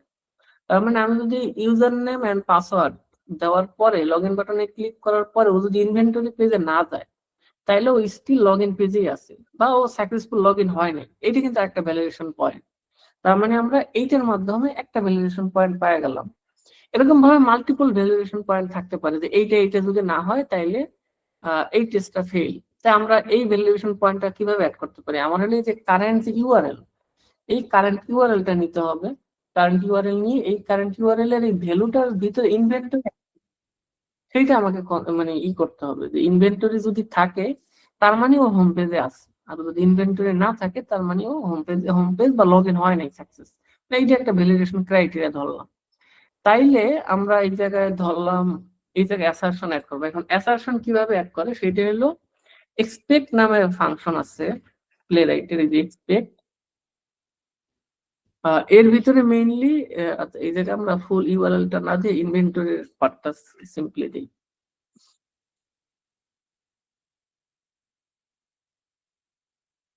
আচ্ছা, এখন এই জায়গায় এক্সপেক্ট যে বিল্ট ইন ফাংশন, এই এক্সপেক্ট ফাংশনের ভিতরে মেইনলি এই জায়গার যে পার্টটা সেটা হলো আমার এই জায়গায় একটা এক্সপ্রেশন থাকবে এবং সেইটার সাথে আমার কম্পেয়ার করতে হবে। মানে ভ্যালিডেশনের বিভিন্ন ধরনের ক্রাইটেরিয়া হইতে পারে, যে আমার এই ভ্যালুটার সাথে মাল্টিপল ভ্যালু ইকুয়াল হবে অথবা ট্রু হবে, ফলস হবে, নট ইকুয়াল হবে, এরকম। যেমন আমরা টু বি মানে ইকুয়াল, যে এই এক্সপেক্টের ভিতরে যে ভ্যালুটা পাঠানো হয়েছে মানে এই যে ভ্যালুটা মানে পেজ ডট ইউআরএল ও মেইনলি ইউআরএলটা কারেন্ট ইউআরএলটা রিটার্ন করে। পেজ তো মেইনলি ব্রাউজারটা মানে ব্রাউজারের যে কারেন্ট ইউআরএলটা সেটা হলো এই যে পেজ ডট ইউআরএল দিলে এই কারেন্ট ইউআরএলটা রিটার্ন করে।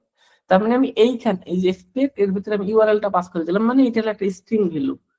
তারপর হলো যে টু বি যেটা হলো এইটা মেইনলি ইকুয়াল কিনা সেই ইকুয়ালিটি ট্রু করবে। তো টু বি কোনটা, এই টু বির ভিতরে আমি যে ভ্যালুটা পাস করে দিব সেই ভ্যালুটা প্লাস এক্সপেক্টের ভিতরে যে ভ্যালুটা পাস করেছি এই দুটো ভ্যালু ইকুয়াল কিনা, যদি ইকুয়াল হয় তাহলে তো সেটা সেম ট্রু।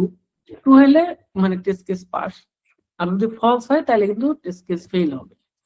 তার মানে এইটা হলো একটা ভ্যালিডেশন ক্রাইটেরিয়া। তার মানে এই ভ্যালিডেশনটা যদি ফেল যায়, মানে এই জায়গায় যদি দুইটা সেম না হয়, ফলস হয়, তাহলে কিন্তু টেস্ট কেসটা সরাসরি ফেল হবে। আচ্ছা, এই জায়গায় আরো কি কি আছে আমরা যদি একটু আইডিয়া নিই, যেমন এই যে এক্সপেক্ট ডট যদি দিই তাহলে আমরা দেখতে পারবো নট আছে, তারপরে হলো যে টু বি, যেটা সেটা হলো এগুলো মেইনলি যে প্লেয়ার একটা সব বিল্ট ইন ফাংশন গুলো, যেমন এই যে টু ম্যাথস, তারপরে হলো যে টু স্ট্রিক্ট ইকুয়াল, প্লাস হলো যে টু কন্টেন্টসটা ইউজ করা হয় যে আমি এক্স্যাক্টলি ফুল পার্টটা দেখবো না। তো এই জায়গায় আমাদের মেইনলি টু বি হবে না, আমাদের টু কন্টেন্টটা ইউজ করা লাগবে। কারণ হইলো আমরা তো এই ফুল ইউআরএল এর ভিতরে এই এই পার্টটা আছে কিনা, মানে এটা একটা পার্শিয়াল পার্ট, যে আমার ইনভেন্টরি ডট এচটিএমএল ফুল ইউআরএল এর ভিতরে এই পার্শিয়াল পার্টটা কন্টেন্ট করে কিনা। তো যার কারণে আমাদের এই জায়গায় টু কন্টেন্ট দিতে হবে আর কি। তারপরে আর কি কি আছে আমরা যদি একটু আইডিয়া নিই, যেমন জাস্ট আইডিয়া নেওয়ার জন্য এক্সপেক্ট ডট দিলে আমরা বিল্ট ইন ফাংশন গুলো দেখতে পারবো আর কি। যেমন এই যে টু কন্টেন্ট ইকুয়াল আছে, টু ইকুয়াল আছে, টু হ্যাভ লেন্থ, মানে হলো লেন্থ রিটার্ন করবে যে দুইটার লেন্থ কি সেম কিনা সেটা ম্যাচ করবে। তারপরে হলো টু হ্যাভ প্রপার্টি, এগুলো মিললে আমরা পরবর্তীতে যখন মেইন কোর্সে দেখবো। প্লাস হলো এই যে নাল, টু বি নট নাল, তারপর হলো টু বি ট্রু, এরকম বেশ কিছু ভ্যালিডেশন ক্রাইটেরিয়া আছে। যেমন গ্রেটার দেন অর ইকুয়াল, মানে জাস্ট হলে আমার কোন কোন ক্রাইটেরিয়ার মাধ্যমে আমি ভ্যালিডেট করতে পারি। এই জায়গায় বেশ কিছু অপশন আছে, এইসবের মাধ্যমে মিললে আমরা ভ্যালিডেট করতে পারি। যেমন দুইটা ভ্যালু কি সমান কিনা, কন্টেন্স করে কিনা, অথবা কোন একটা রেঞ্জ যদি দেখতে চাই যে গ্রেটার দেন লেস দেন, এইসব বিষয়গুলোর মাধ্যমে হলে আমরা মানে করতে পারি। আচ্ছা, এখন তাইলে আমরা টু কন্টেন্ট ইউজ করবো। আচ্ছা, কেউ কি কোনো কোশ্চেন করতে চান? হ্যান্ড জি রেজ। ভাইয়া, আমার একটা প্রশ্ন ছিল ভাইয়া। হ্যাঁ, শিওর। ভাইয়া, what is the difference between TypeScript and JavaScript? মানে মানে কোডিং স্টাইলে কি অতটা বেশি কি মানে চেঞ্জেস আছে কিনা? না, মানে এইটার কোনো মেইনলি টাইপস্ক্রিপ্ট এবং জাভাস্ক্রিপ্টের core core functionality same. Just হলো এইটা যদি আমি সিম্পল ভাষায় বলি যে টাইপস্ক্রিপ্টটা হলো আপনার জাভাস্ক্রিপ্টের একটা মডার্ন ভার্সন, যেটা মেইনলি এইটার নামটাকে যদি করা হয়, ডিবাগ করা হয়, তাইলেই বোঝা যায় যে টাইপস্ক্রিপ্ট। টাইপ মানে হলো যে আপনার ডেটা টাইপ। টাইপস্ক্রিপ্ট যেটা হলো যে আপনার ডেটা টাইপ স্ক্রিপ্ট, মানে কি বলে ডেটা স্ট্রিক্ট রিলেটেড। যেমন আমি একটু সিম্পল একটা এক্সাম্পল দিই, তাইলে বুঝতে পারবেন যে টাইপস্ক্রিপ্টে সাধারণত যে ডেটা টাইপ আছে সেটাকে স্ট্রিক্টলি ফলো করা হয়। যেমন যেমন ধরেন আমি একটা ভেরিয়েবল নিব, এখন জাভাস্ক্রিপ্ট অথবা টাইপস্ক্রিপ্ট, মানে টাইপস্ক্রিপ্টের কোড ধরে নেন, এটা জাভাস্ক্রিপ্ট আলটিমেটলি, কিন্তু জাভাস্ক্রিপ্টের একটা মডার্ন বা একটা আপগ্রেডেড ভার্সন। তো ধরেন আমি কোনো একটা ভেরিয়েবল ডিফাইন করবো, ভেরিয়েবল ডিফাইন করার জন্য মেইনলি দুই ধরনের ভেরিয়েবল ওভারঅল হইতে পারে জাভাস্ক্রিপ্ট টাইপস্ক্রিপ্টে, সেটা হলো কনস্ট্যান্ট ভেরিয়েবল অথবা ডাইনামিক ভেরিয়েবল। আমি ধরেন ডাইনামিক ভেরিয়েবল মানে যে ভেরিয়েবলটা পরবর্তীতে আপডেট হইতে পারে, আর কনস্ট্যান্ট ভেরিয়েবল মানে যেটা আপডেট হবে না, অলওয়েজ সেম থাকবে। যেমন ধরেন কারো ডেট অফ বার্থ, এখন ডেট অফ বার্থ যদি কোনো একটা ভেরিয়েবলে রাখা হয়, এটা তো পরবর্তীতে আপডেট করার দরকার নাই, কারণ ডেট অফ বার্থ তো ফিক্স। এরকম ফিক্স টাইপের যদি কোনো ভ্যালু থাকে যেটা আমরা চাই যে পরবর্তীতে আর আপডেট করা যাবে না, আপডেট করতে গেলেই মানে ওইটা এক্সেপশন থ্রো করবে, সেগুলো মিলে কনস্ট্যান্ট ভেরিয়েবলে রাখা হয়। আর হইলো ডাইনামিক ভেরিয়েবল, যেটা মিলে যে যেটা ইনিশিয়াল করার জন্য লেট দিতে হয়, তারপর ধরেন একটা ভেরিয়েবলের নাম দিতে হয় ইকুয়াল দিয়ে, তখন ভেরিয়েবলের যে কোনো ভ্যালু, এই জায়গায় ধরেন আপনার স্ট্রিং হইতে পারে, সেটা ইন্টিজার হইতে পারে, নাম্বার টাইপের হইতে পারে, যে কোনো ধরনের ডেটা থাকতে পারে। এখন এইটা হলো মেইনলি সিম্পল জাভাস্ক্রিপ্টের ফরম্যাট। এখন আপনি এইটা টাইপস্ক্রিপ্টও কাজ করবে এই কোডটা। এখন যেহেতু আমি যে ডট মানে এক্সটেনশন যদি দেখেন যে এই ফাইল এক্সটেনশন হলো ডট টিএস, মানে এটা টাইপস্ক্রিপ্ট ফাইল হিসেবে এটাকে আইডেন্টিফাই করা হয়েছে। যদি ডট জেএস হইতো তাহলে জাভাস্ক্রিপ্ট আইডেন্টিফাই করা হতো, কিন্তু আপনি এই জায়গায় জাভাস্ক্রিপ্টের কোড লেখলেও সেটা রান হবে। এখন ধরেন এইটা টাইপস্ক্রিপ্টেও এই সেম ভেরিয়েবলটা কাজ করবে, জাভাস্ক্রিপ্টও করবে, কিন্তু এইটা যদি আমি আরো স্পেসিফিক ভাবে টাইপস্ক্রিপ্টের ফরম্যাটে ডিফাইন করতে চাই ভেরিয়েবলটা, তাহলে যেটা করতে হবে এই ভেরিয়েবলটা ডেটা টাইপ মেনশন করে দিতে হবে।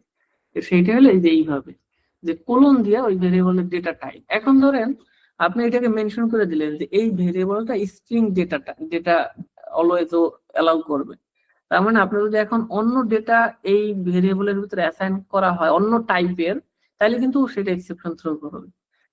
সিমিলার ভাবে যে আপনার টাইপটাকে প্রপারলি স্ট্রিক্টলি ফলো করা হয় টাইপ স্ক্রিপ্টে। এবং এই তাহলে তো ভাইয়া যারা জাভাস্ক্রিপ্ট পারে, হ্যাঁ যেমন আমি হচ্ছে একটু জাভাস্ক্রিপ্টটা মোটামুটি পারি প্লে রাইট দিয়ে, তো তারা তো টাইপ স্ক্রিপ্টও ভালোভাবে হ্যাঁ, তাইলে আপনি টাইপ স্ক্রিপ্টটা ধরতে পারবেন। এটা তখন খুব বেশি এক্সট্রা এফোর্ট দেওয়া লাগবে না, কারণ এটার মেইনলি কোর বিষয় সেম। মানে টাইপ স্ক্রিপ্টটা হলো আপনার জাভাস্ক্রিপ্টের একটা আপগ্রেডেড ভার্সন বলা যায় আর কি। যেমন এই যে অ্যাসিনক্রোনাস যে বিষয়টি, যে অ্যাওয়েট অ্যাসিঙ্ক, তারপর প্রমিস, এই বিষয়গুলো নিয়ে ডিসকাস করা হবে। এখন যা সিম্পলি আমি হাইলাইট দিতেছি যে এই বিষয়গুলো কিন্তু আপনার টাইপ স্ক্রিপ্টের একটা আপগ্রেড, মানে জাভাস্ক্রিপ্টের ভিতর থেকে এইগুলো টাইপ স্ক্রিপ্টে অ্যাড করা হয়েছে। যেমন এই যে অ্যাসিনক্রোনাস যে বিষয়গুলো, এইগুলা টাইপ জাভাস্ক্রিপ্টে আছে, ওইটার আপগ্রেডেড ভার্সনটা মেইনলি টাইপ স্ক্রিপ্টেই করা আছে। এবং প্লেরাইট কিন্তু আপনার কোর জেএসও করা যাবে, রান করা যাবে। এখন কেন আমরা টাইপ স্ক্রিপ্টটাকে প্রেফার করতেছি, কারণ হইলো প্লেরাইট ইটসেলফ এটা টাইপ স্ক্রিপ্টে লেখা, মানে বিল্ট ইন করা। তার মানে টাইপ স্ক্রিপ্ট হইলো প্লেরাইটের নেটিভ ল্যাঙ্গুয়েজ, যার কারণে এইটা যখন আপনি ফুল অটোমেশন ফ্রেমওয়ার্কটাকে ওই সেম প্লেরাইটের নেটিভ ল্যাঙ্গুয়েজেই বিল্ড করবেন, সেটা এক্সট্রা কিছু মানে বেশ কিছু ফ্যাসিলিটিস পাওয়া যাবে। প্লাস হইলো মানে জাভাস্ক্রিপ্টের ইকোসিস্টেমের যে ওয়েব অ্যাপ্লিকেশন গুলো আছে সেগুলোকে আরো বেটার ভাবে ম্যানেজ করা যাবে। যার কারণে এই এখন কারেন্টলি এই প্লেরাইটের জেএস কম্বিনেশনে যদি কোনো ফ্রেমওয়ার্ক বিল্ড করা হয় তাহলে সেটা টাইপ স্ক্রিপ্টটাকে প্রিফার করা হয়। কিন্তু এটা ধরেন আপনার যদি জাভাস্ক্রিপ্ট জানা থাকে, সেটা কিন্তু আপনার টাইপ স্ক্রিপ্ট বুঝতে খুব বেশি অসুবিধা হবে না। এবং এইটা মোটামুটি মানে এদের কোর বিষয়গুলো সেম। বুঝতে পারছেন কোশ্চেন আজকাল? থ্যাংক ইউ ভাইয়া, এটা বুঝতে পেরেছি। আচ্ছা আচ্ছা, থ্যাঙ্কস।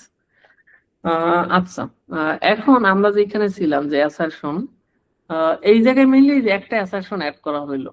তো এখন আমরা যদি টেস্ট কেসটাকে রান দিয়া দেখি যে আমার টেস্টটা কোনো অ্যাসারশনটা এখন যেহেতু এটা মানে পজিটিভ, মানে অ্যাসারশনটা এটা কি হলো, এটা ফেল। আমরা যদি দেখি টেস্ট কেসটা ফেল গেছে, কেন ফেল গেছে? এইটা মেইনলি যে এই যে রিপোর্টটা ওপেন হয়েছে, এটা প্লেরাইটের বিল্ট ইন রিপোর্ট।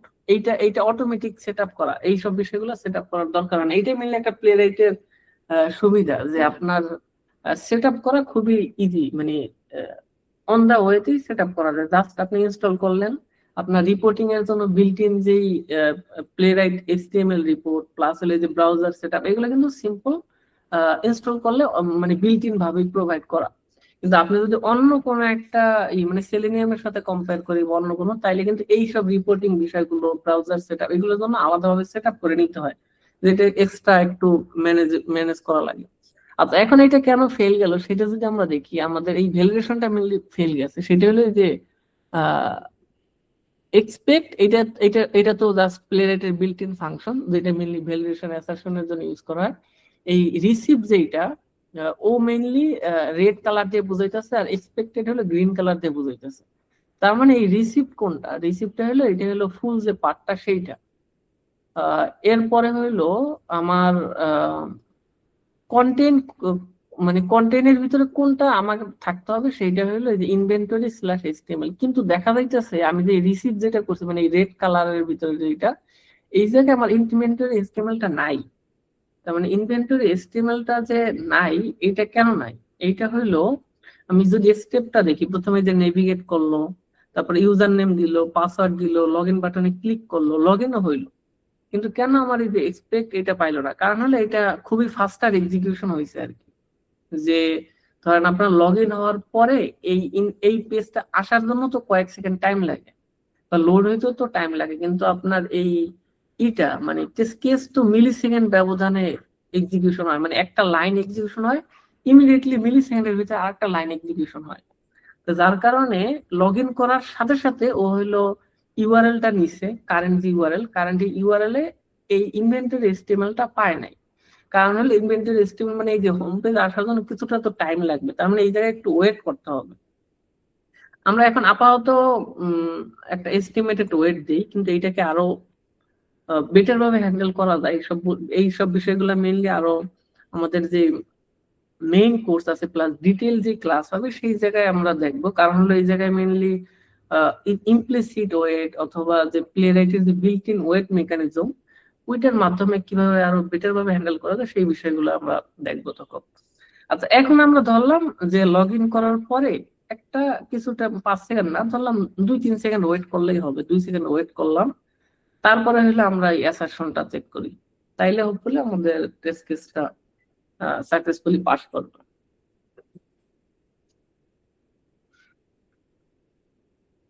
আচ্ছা, এখন যদি আমরা আবার রান করি টেস্ট কেসটা,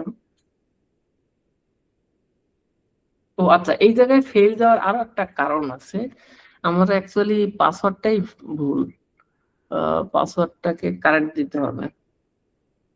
হোপফুলি এই জায়গায় এই যে 2 সেকেন্ড ওয়েটটা এটা দেওয়া সেফ, কারণ অনেক সময় যে ফাস্টার মানে হোম পেজটা লোড হইতে তো কিছুটা টাইম লাগবে, যার কারণে 2 সেকেন্ড আমরা ওয়েট করলাম। তো এখন আমরা রান করি, এই যে হোম পেজে আসলো 2 সেকেন্ডের মতো এই জায়গায় ওয়েট করলো। আচ্ছা এই জায়গায় হ্যাঁ ওয়েট করলো, ওয়েট করার পরে ব্রাউজার ক্লোজ করে নিল এবং টেস্ট কেস কিন্তু আমাদের টোটাল পাস করছে এবং 9 সেকেন্ডের মতো সময় লাগছে। কারণ হইলো এই জায়গায় হলো 2 সেকেন্ড, এই জায়গায় 5 সেকেন্ড, টোটাল 7 সেকেন্ড হলো আমার এই এক্সট্রা মানে হার্ড স্লিপ লাগছে আর কি। আমরা চাইলে এই টাইমগুলোকে আরো মিনিমাইজ করতে পারি। ধরলাম আমরা এই 2 সেকেন্ডটাকেও বাদ দিলাম, তাইলে দেখি যে এটা কি আমাদের প্রপারলি টেস্ট কেসটা এক্সিকিউশন হয় কিনা। এই যে টোটাল আমার 3 সেকেন্ডের ভিতরে আমার টেস্ট কেসটা এক্সিকিউট হয়ে গেছে। এবং অনেক সময় এই কিছু এক্সট্রা ওয়েট রাখা সেফ, কারণ অনেক সময় যে ফাস্টার এক্সিকিউশনের কারণে র্যান্ডম ফেইলিওর হইতে পারে আর কি। আচ্ছা আমরা এইটাকে আপাতত অ্যাভয়েডের আগে একটা সরি এক্সপেক্টের আগে একটা অ্যাভয়েড দেওয়াটা ঠিক হবে না? না, এই জায়গায় এক্সপেক্টে মেইনলি অ্যাভয়েড ও অ্যালাউ করে না। এই জায়গায় অ্যাভয়েড হবে হলো আপনার কোন একটা এক্সপ্রেশনের ক্ষেত্রে। এক্সপ্রেশন মানে যেটা মেইনলি কোনো কিছু রিটার্ন করে। এখন এক্সপেক্ট কিছু রিটার্ন করবে না, এক্সপেক্ট মেইনলি হলো ভ্যালিডেট করে। এখন ধরেন আপনি অ্যাভয়েড এই এক্সপেক্টের মাঝে এই জায়গায় দেওয়া যেতে পারে, যদি হয়তো ধরেন এই জায়গায় কোন একটা ফাংশন কল করে ওই ফাংশন থেকে কোন একটা ডেটা নিব, তাইলে আমি যে এই জায়গায় অ্যাভয়েড দিয়ে তারপর এই ফাংশনটাকে কল করতে পারতাম।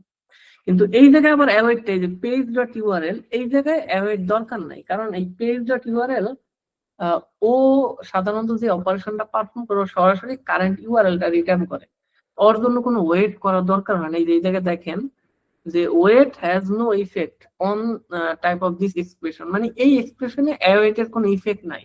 অ্যাওয়েট দিলেও এটা মানে অ্যাওয়েট দিয়ে যদি আমি এখন রান দিই এটা ফেল কিন্তু যাবে না, কিন্তু অ্যাওয়েট এর কোনো ইফেক্ট নাই এই এক্সপ্রেশনের জন্য। মেইনলি যে জায়গায় হলো আপনার ওয়েট করার দরকার হইতে পারে, যে আপনার কোন একটা স্টেপ পারফর্ম করলো সেটার আউটকাম আসতে কিছুটা টাইম লাগবে, ওইসব এক্সপ্রেশনের আগে সাধারণত অ্যাওয়েট দেওয়া হয়। যার কারণে এক্সপেক্টের আগে কোনো অ্যাওয়েট দেওয়ার দরকার নেই, কারণ এই জায়গায় অ্যাওয়েট সাধারণত এটা অ্যালাউই করে না, এটা সিনট্যাক্সের বাইরে, যেটা ফেল যাবে। এটা কোনো ই না, এক্সপেক্ট কে জাস্ট সিম্পলি এইভাবে দিলেই হবে আর কি। অ্যাওয়েট এই যে এর আগে দেওয়ার দরকার নাই। এইটা হলো ওভারঅল একেবারে আমাদের যদি ই করি একটা সিম্পল লগ ইন টেস্ট, এরকম ভাবে আমরা মানে এটা কিন্তু মানে ওভারঅল যে পেজ অবজেক্ট মডেল বা ওভারঅল অটোমেশনের যে কমপ্লিট ফ্রেমওয়ার্কটা সেইটা না, শুধুমাত্র আমরা দেখলাম যে কিভাবে একটা টেস্ট কেসকে অটোমেট করতে হয়। কিন্তু আমাদের ফুল ফ্রেমওয়ার্কটাকে সেট আপ করা প্লাস হলো পেজ অবজেক্ট মডেল যে প্রফেশনাল সেট আপ করা, সেগুলোর মাধ্যমে করলে এই বিষয়গুলো আরো বেটার ভাবে হ্যান্ডেল হবে। তখন দেখা যাবে যে এই সিম্পল এই সব স্টেপের জন্য আপনাকে একটা ফাংশন কল করলেই হয়ে যাবে, যে আপনি একটা ফাংশন কল করলেন যে ধরেন লগ ইন পেজ নামে কোন একটা পেজ ক্রিয়েট করলেন, তারপর ওই পেজের ভিতরে একটা ফাংশন রাখলেন যে পারফর্ম লগ ইন, ওই লগ ইন ফাংশনটাকে কল করলেন, কল করলে মেনলি লগ ইন এর কাজটা করে দিবে।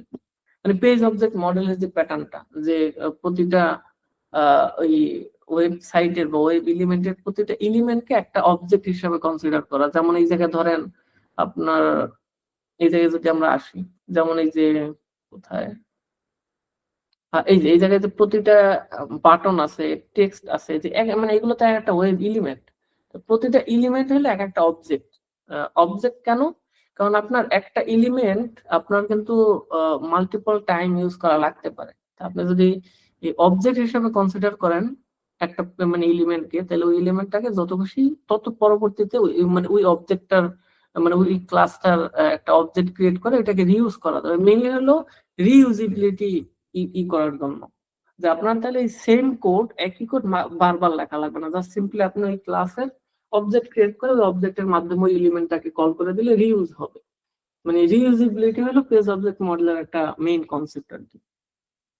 ওইগুলোর মাধ্যমে যখন করা হবে তখন এই বিষয়গুলোকে আরো মানে সিম্পলিফাইড হবে। আচ্ছা, আজকে তাইলে আমাদের মেইনলি এজেন্ডা যেটা ছিল যে পেজ অবজেক্ট, মানে পেজ অবজেক্ট না, মেইনলি আমাদের প্লেরাইট অটোমেশনের ইন্ট্রোডাকশন টাইপের, যে প্লেরাইট অটোমেশন কিভাবে সেট আপ করতে হয় প্লাস একটা সিম্পল একটা টেস্ট কেস এক্সিকিউট করা যায়, সেইটা মেইনলি আমাদের এজেন্ডা ছিল। এবং আপনারা যদি সেট আপ করতে চান তাইলে হলে যে অফিসিয়াল ডকুমেন্টেশন সাইটটাকে ফলো করবেন। এই জায়গায় মেইনলি প্লেরাইটের যে ফিচার গুলো আছে, মানে সব ফিচার গুলো এই জায়গায় কিন্তু এই যে লিস্ট ডাউন করা প্লাস বিভিন্ন ধরনের এক্সাম্পল সহকারে দেওয়া আছে, এগুলা ফলো করলে মানে বেটার আর কি, যেহেতু এটা অফিসিয়াল ওয়েবসাইট মানে ডকুমেন্টেশন সাইট। আচ্ছা, আজকে তাইলে আমরা ক্লাসটা লেন্দি করব না, তাইলে আমাদের টপিক যা কভার করার ছিল প্ল্যান ছিল সেই হিসেবে আমরা তাইলে এতটুকুই রাখবো। আপনাদের যদি কারো কোনো কোশ্চেন থাকে তাহলে কোশ্চেন করতে পারেন।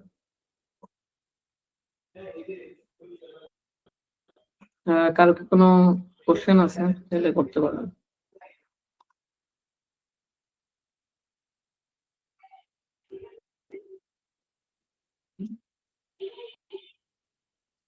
হ্যালো,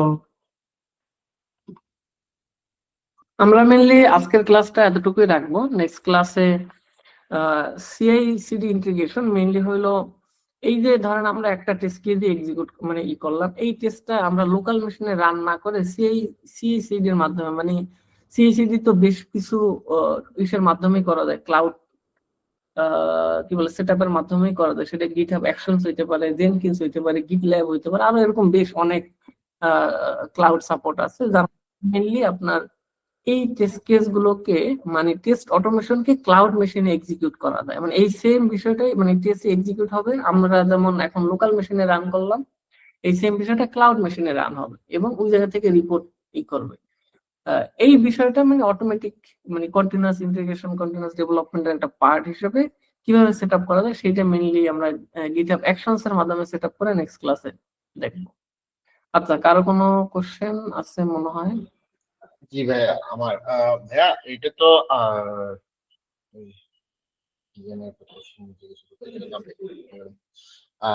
হ্যাঁ, সরি, রিপোর্টিং এর বিষয়টা সম্পর্কে হচ্ছে জানতে চাচ্ছি ভাইয়া, এটার সাথে কি আমরা কি কি কোন টাইপের রিপোর্টিংটা সবথেকে বেস্ট হবে? এটা কি হচ্ছে আপনার অ্যাডোব রিপোর্টটা বেস্ট হবে নাকি এইচটিএমএল রিপোর্টটা বেস্ট হবে? আচ্ছা, প্লেরাইটের, হ্যাঁ বুঝতে পারছি, রিপোর্টিং এর ক্ষেত্রে আপনার প্লেরাইটের যে বিল্ট ইন রিপোর্ট এইচটিএমএল যে রিপোর্টটা এইটা দেখতেছেন, এটা হলো প্লেরাইট থেকে বিল্ট ইন ভাবে এই রিপোর্টটা সাপোর্ট করে আর কি। এটা অটোমেটিক ভাবে আপনাকে প্লেরাইটের কোনো একটা টেস্ট এক্সিকিউশন হলে অটোমেটিক ভাবে এটা সেট আপ করা যাবে। এই জায়গায় মেইনলি আরো বেশ কিছু ডিটেইল রিপোর্ট আছে, যেমন ফেল গেলে স্ক্রিনশট শেয়ার করে, প্লাস হলো ভিডিও শেয়ার করে, প্লাস হলো এটার ট্রেস রিপোর্ট আছে, মানে আরো ডিটেইলস যে কোন মানে নেটওয়ার্ক লেভেলে ধরেন আপনার যখন টেস্ট এক্সিকিউশন হয় এটার যে নেটওয়ার্ক ট্যাব, এই যে আমরা যদি নেটওয়ার্ক ট্যাবে যাই কোন কোন এপিআই পাস করছে কোন এপিআই ফেল করছে ওই ডিটেইলস রিপোর্ট ট্রেস মানে প্লেরাইটের ট্রেস রিপোর্টিং নামে একটা টুলস আছে, ওইটা আরো মানে ইনডেপথ রিপোর্ট। এটা যদি আমি গুগল করি ওইটা আমরা দেখবো মেইন করছে, কারণ এগুলা মেইনলি একটু মানে হ্যান্ডস অন প্লাস হলো টাইম কনজিউমিং, সময় নিয়ে আমাদের ই হিসাবে দেখতে হবে।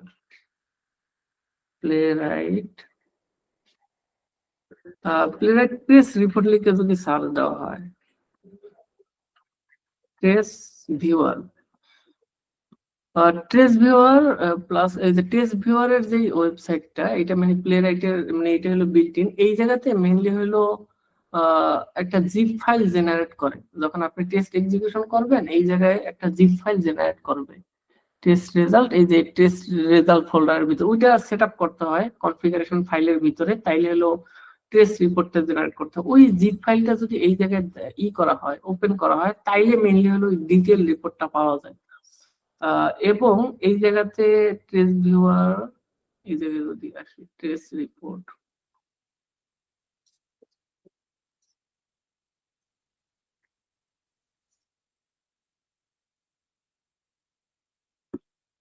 এই জায়গায় মেইনলি মানে প্লেরেটের অফিসিয়াল ইনস্ট্রাকশন গুলো আছে যে কিভাবে মেইনলি ট্রেস ভিউয়ারটা কাজ করে। যেমন আমি যদি একটু আপনাদের হাইলাইট দেখাই,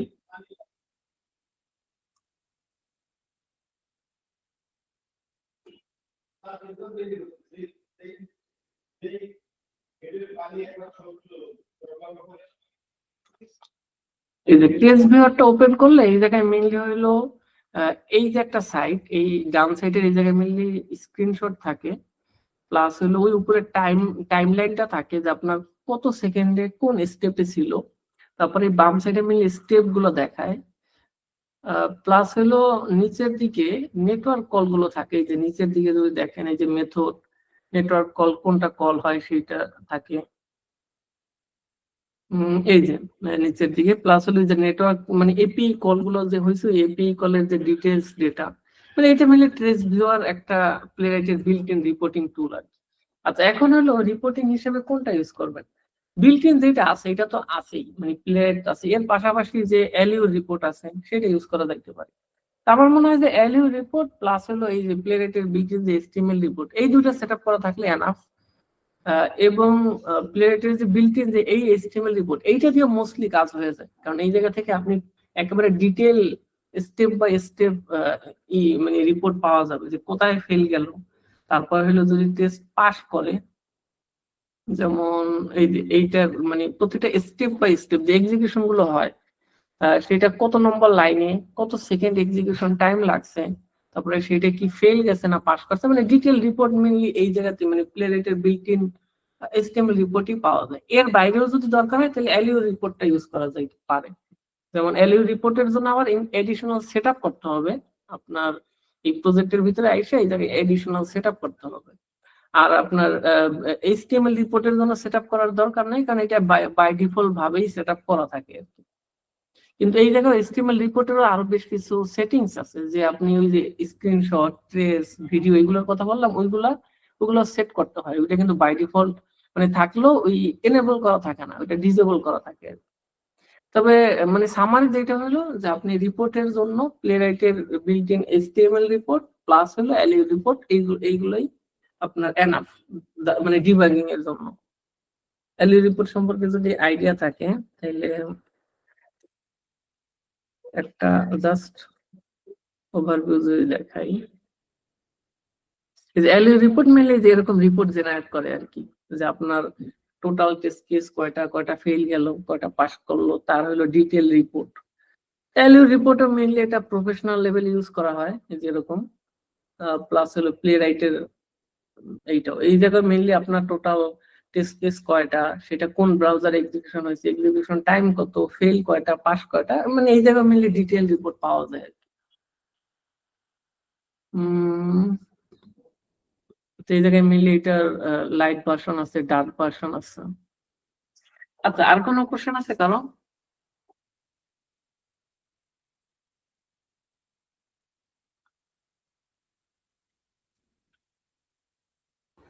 ভাই ক্লাস কি টোটাল 3টা হবে না 2টা? 3টা আর কি। আজকে তো প্লেরাইটের একেবারে ইনিশিয়াল ক্লাসটা হলো, নেক্সট দুটো ক্লাস হবে এই জায়গায় মেনলি আউটলাইন অনুসারে। এই জায়গায় যদি আপনারা দেখেন,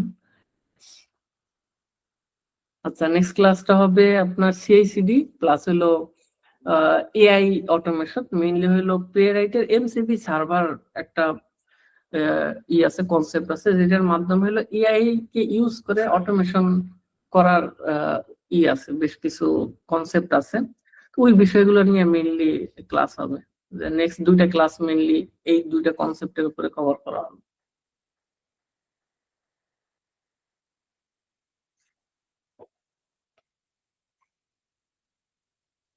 ভাইয়া এপিআই নিয়ে কি প্লেরাইটে যেসব কাজগুলো করা হয় ওটা নিয়ে কি কোনো কিছু দেখানো হবে না?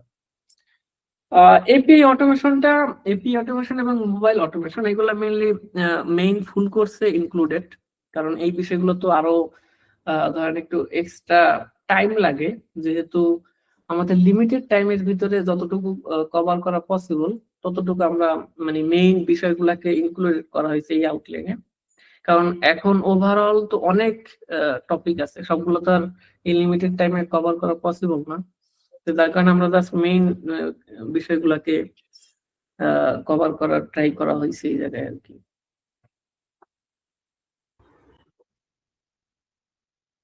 ভাইয়া একটা কোশ্চেন হচ্ছে যে প্লেরাইট দিয়ে কি মোবাইল অটোমেশন করা যায়, মানে অ্যান্ড্রয়েড? প্লেরাইটের mainly native Android app. Support আছে, সেটা হলো আপনার মোবাইল ডিভাইসের জন্য। হ্যাঁ, এটাও করা যাবে। মেইনলি প্লেরাইটের কিছু মোবাইল ইমুলেটর আছে নেটিভ, যেটা হলো আপনার অ্যান্ড্রয়েড প্লাস আইওএস ওইগুলো সাপোর্ট করে। হ্যাঁ, এটা করাও পসিবল প্লেরাইট দিয়ে। এইগুলো আমরা মেইনলি আমাদের মেইন কোর্সে এই বিষয়গুলো কভার করা হবে, যে এপিআই, ইউআই এবং মোবাইল, এই তিনটা মেইনলি হলো মানে অটোমেশনের মেইন তিনটা যেই পার্ট। ওকে, থ্যাংক ইউ ভাই। আচ্ছা, কারো যদি আর কোনো কোশ্চেন না থাকে তাইলে আমরা আজকের ক্লাসটা ক্লোজ করতে পারি।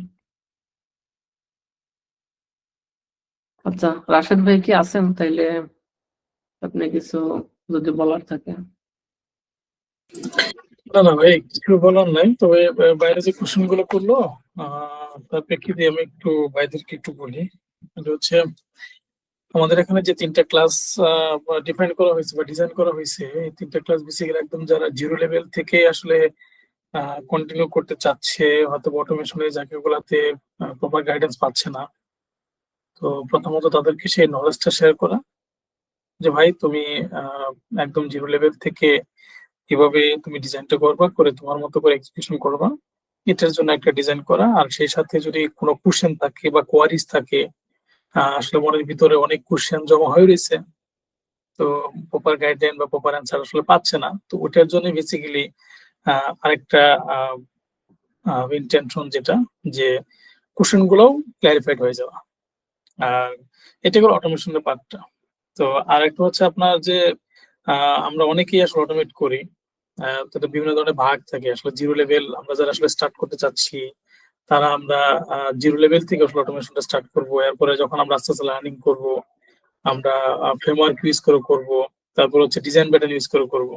সো ভাগ আছে অনেক। তো আমরা আসলে যে এইটা করলাম, আসলে লো লেভেলের যে স্ট্রাকচার হইতে লিনিয়ার বেসিস যে অটোমেশন, এই জায়গাগুলোতে করে আসলে আমরা বেসিক গুলো আসলে দেখালাম। তো সিএসিডি পাইপলাইনটাও আসলে এই জায়গাটাতে আমরা দেখাবো, যেহেতু আমরা অটোমেশন করলাম, তো জায়গাটাতে আসলে এটাকে আমরা সিএসিডি ইন্টিগ্রেশনটা আসলে কিভাবে করব সেটাও আসলে এখানে কভার করা হবে, যেটা অলরেডি ভাই শেয়ার করছেন। এতে আমাদের অটোমেশন যে করলাম আর একটু অ্যাডভান্স লেভেল আমরা নিয়ে গেলাম। হ্যাঁ, আমাদের কম্পিউটার লেভেলটা একটু বাড়লো। তৃতীয়ত যেটা, যেহেতু এআই চলে আসছে, সো আমরা এমসিবি সার্ভারের সাথে আসলে কিভাবে ইন্টিগ্রেট করে আমরা অটোমেশনটা করতে পারবো, তো ওটাও আমরা দেখবো। তার মানে মোটামুটি মানে বেসিক লেভেলে আসলে যে যে ইনফরমেশন গুলা মানে একদম জিরো লেভেলে থেকেও আমাদের যে যে ইনফরমেশন গুলো জানা দরকার, ওই ইনফরমেশন গুলো আসলে আমরা জানতেছি এখান থেকে। সো এই আর এগুলো তো আসলে মানে অল্প সময় আসলে পসিবল না আমাদের, তো মানে আমরা জাস্ট হেল্পিং হ্যান্ড হিসেবে আসলে এখানে কাজ করতেছি। সো আর ভাই যেটা বললো যে আমাদের মানে মেইন যে কোর্সটা, ওই কোর্সটাতে আসলে সবকিছুই ডিজাইন করা আছে। আপনি যদি চান প্লেরাইট, পাইথন, পাইটেস দিয়ে আপনি অটোমেট করতে, সেই সাথে ডিজাইন প্যাটার্ন সেটাও আপনার আছে ওখানে, সেখানে ডিজাইন করা আছে। আবার আপনি যদি চান যে টাইপস্ক্রিপ্ট, জাভা, প্লেরাইট এবং ডিজাইন প্যাটার্ন দিয়ে আপনি অটোমেশন করতে চান, সেটাও ওই জায়গাতে আছে। আমাদের ওখানে দুইটাই আছে। আবার আপনি যদি চান যে ভাই এপিআই টেস্টিং এর জন্য, ওখানে কিন্তু প্লেরাইট দিয়ে আমরা এপিআই টেস্টিং করতে পারি, ওইটা কিন্তু ওই জায়গাতেও আছে।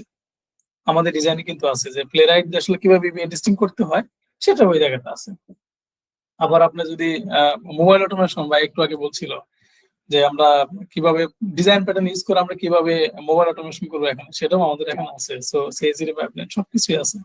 K6 পারফরম্যান্স টেস্টিং এর জন্য আছে, সিকিউরিটি টেস্টিং আছে, মোটামুটি ডাটাবেস, এপিআই টেস্টিং, পোস্টম্যান ব্যবহার করে। সো পুরো একটা ফুল স্ট্যাক কিউএ কোর্স এখানে আমাদের এখানে আছে। সো কোর্স আসলে করলেই যে আসলে সবকিছু নলেজ নিতে হবে এমন কিছু না। তো আপনারা কেউ যদি কখনো কোনো কনফিউশন রেজ করেন বা কনফিউশনে পড়েন বা প্রপার গাইডলাইন পাচ্ছেন না, কোর্স করে নলেজ নিতে হবে বা কোর্স করেই সবকিছু নিতে হবে এমন কিছু না।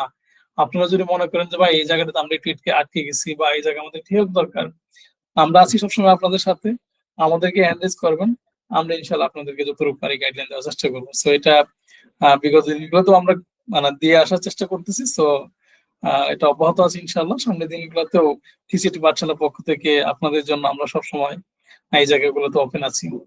সো এই আর আগামী দিন ক্লাস হচ্ছে সিএসিটি পাইপলাইনের উপরে, সো গিটহাব অ্যাকশন ইউজ করে। সো আপনারা হোপফুলি জয়েন করবেন, কারণ আপনারা জয়েন করলে আসলে আপনাদেরই লাভ। হ্যাঁ, আপনাদেরই লাভ। সো আপনারা জানতে পারলেন, অনেকে যাদের অথবা কোশ্চেন ছিল, আপনারা কোশ্চেন গুলা থেকে অনেক অ্যান্সার আপনারা পাইছেন, অথবা হোপফুলি আরো অ্যান্সার বের হয়ে আসবে। অনেক কোশ্চেন আপনাদের থাকবে, আপনারা কোশ্চেন করবেন, গ্রুপ তো আছে, গ্রুপে কনভারসেশন হবে। সো কোনো কোশ্চেন থাকলে পরে গ্রুপে আপনারা কনভারসেশন করবেন, আপনাদের জন্য কনভারসেশন ওপেন থাকবে। তবে হ্যাঁ, ওই কনভারসেশনটা যেন একদম প্রফেশনাল কনভারসেশন হয় এবং ওই কনভারসেশনটা যেন টপিক রিলেভেন্ট হয়। হ্যাঁ, যেহেতু আমরা এখানে অনেক জায়গা থেকে আমরা অনেক অডিয়েন্স আছি, সো এক একজনের ইন্টেনশন এক এক রকম। সো ইনফর্মাল যদি কনভারসেশন থাকে তাহলে সেটাও আপনারা একটু থিঙ্কিং করে দেখবেন যে ভাই গ্রুপে যেহেতু সবাই আছে আমরা, সেই কনভারসেশনটা আসলে গ্রুপে করাটা বেটার। যদি এরকম হয় যে না ওয়ান টু ওয়ান কনভারসেশন করা দরকার, আমি সবসময় ওপেন আছি আপনাদের জন্য, যে কোনো কিছু আমাকে হ্যান্ডেজ করেন। সো আমি সবসময় ওপেন আছি। আমাদের সাকিব আছে, আমাদের অ্যাসিস্ট্যান্ট ম্যানেজার সিসিটি পাঠশালা, জি আপনাদের সাথে সবসময় গ্রুপে কমিউনিকেট করছি। সো আপনারা সবসময় হ্যান্ডেজ করবেন, সমস্যা নেই, আমরা আছি সবসময় আপনাদের জন্য। কোনো কনফিউশন করবেন না, আমাদের সাথে, আমার সাথে বা আমাদের সাথে সো কনভারসেশন করার ক্ষেত্রে কোনো কনফিউশন রাখবেন না, কোনো হেজিটেশন রাখবেন না। আমরা সবসময় ওপেন আছি, আপনারা আমাদের সাথে সবসময় কমিউনিকেশন রাখবেন। সবসময় আমরা আছি ইনশাল্লাহ আপনাদের সাথে। 11টা বেজে গেছে, অনেক রাত। ধন্যবাদ সবাইকে, ধন্যবাদ সাকিব ভাই, ধন্যবাদ সবাইকে। ডিয়ার অল অডিয়েন্স, যারা আপনারা এতক্ষণ পর্যন্ত ছিলেন, ইনশাল্লাহ আগামীকালকে একই টাইমে আবার দেখা হবে, কথা হবে।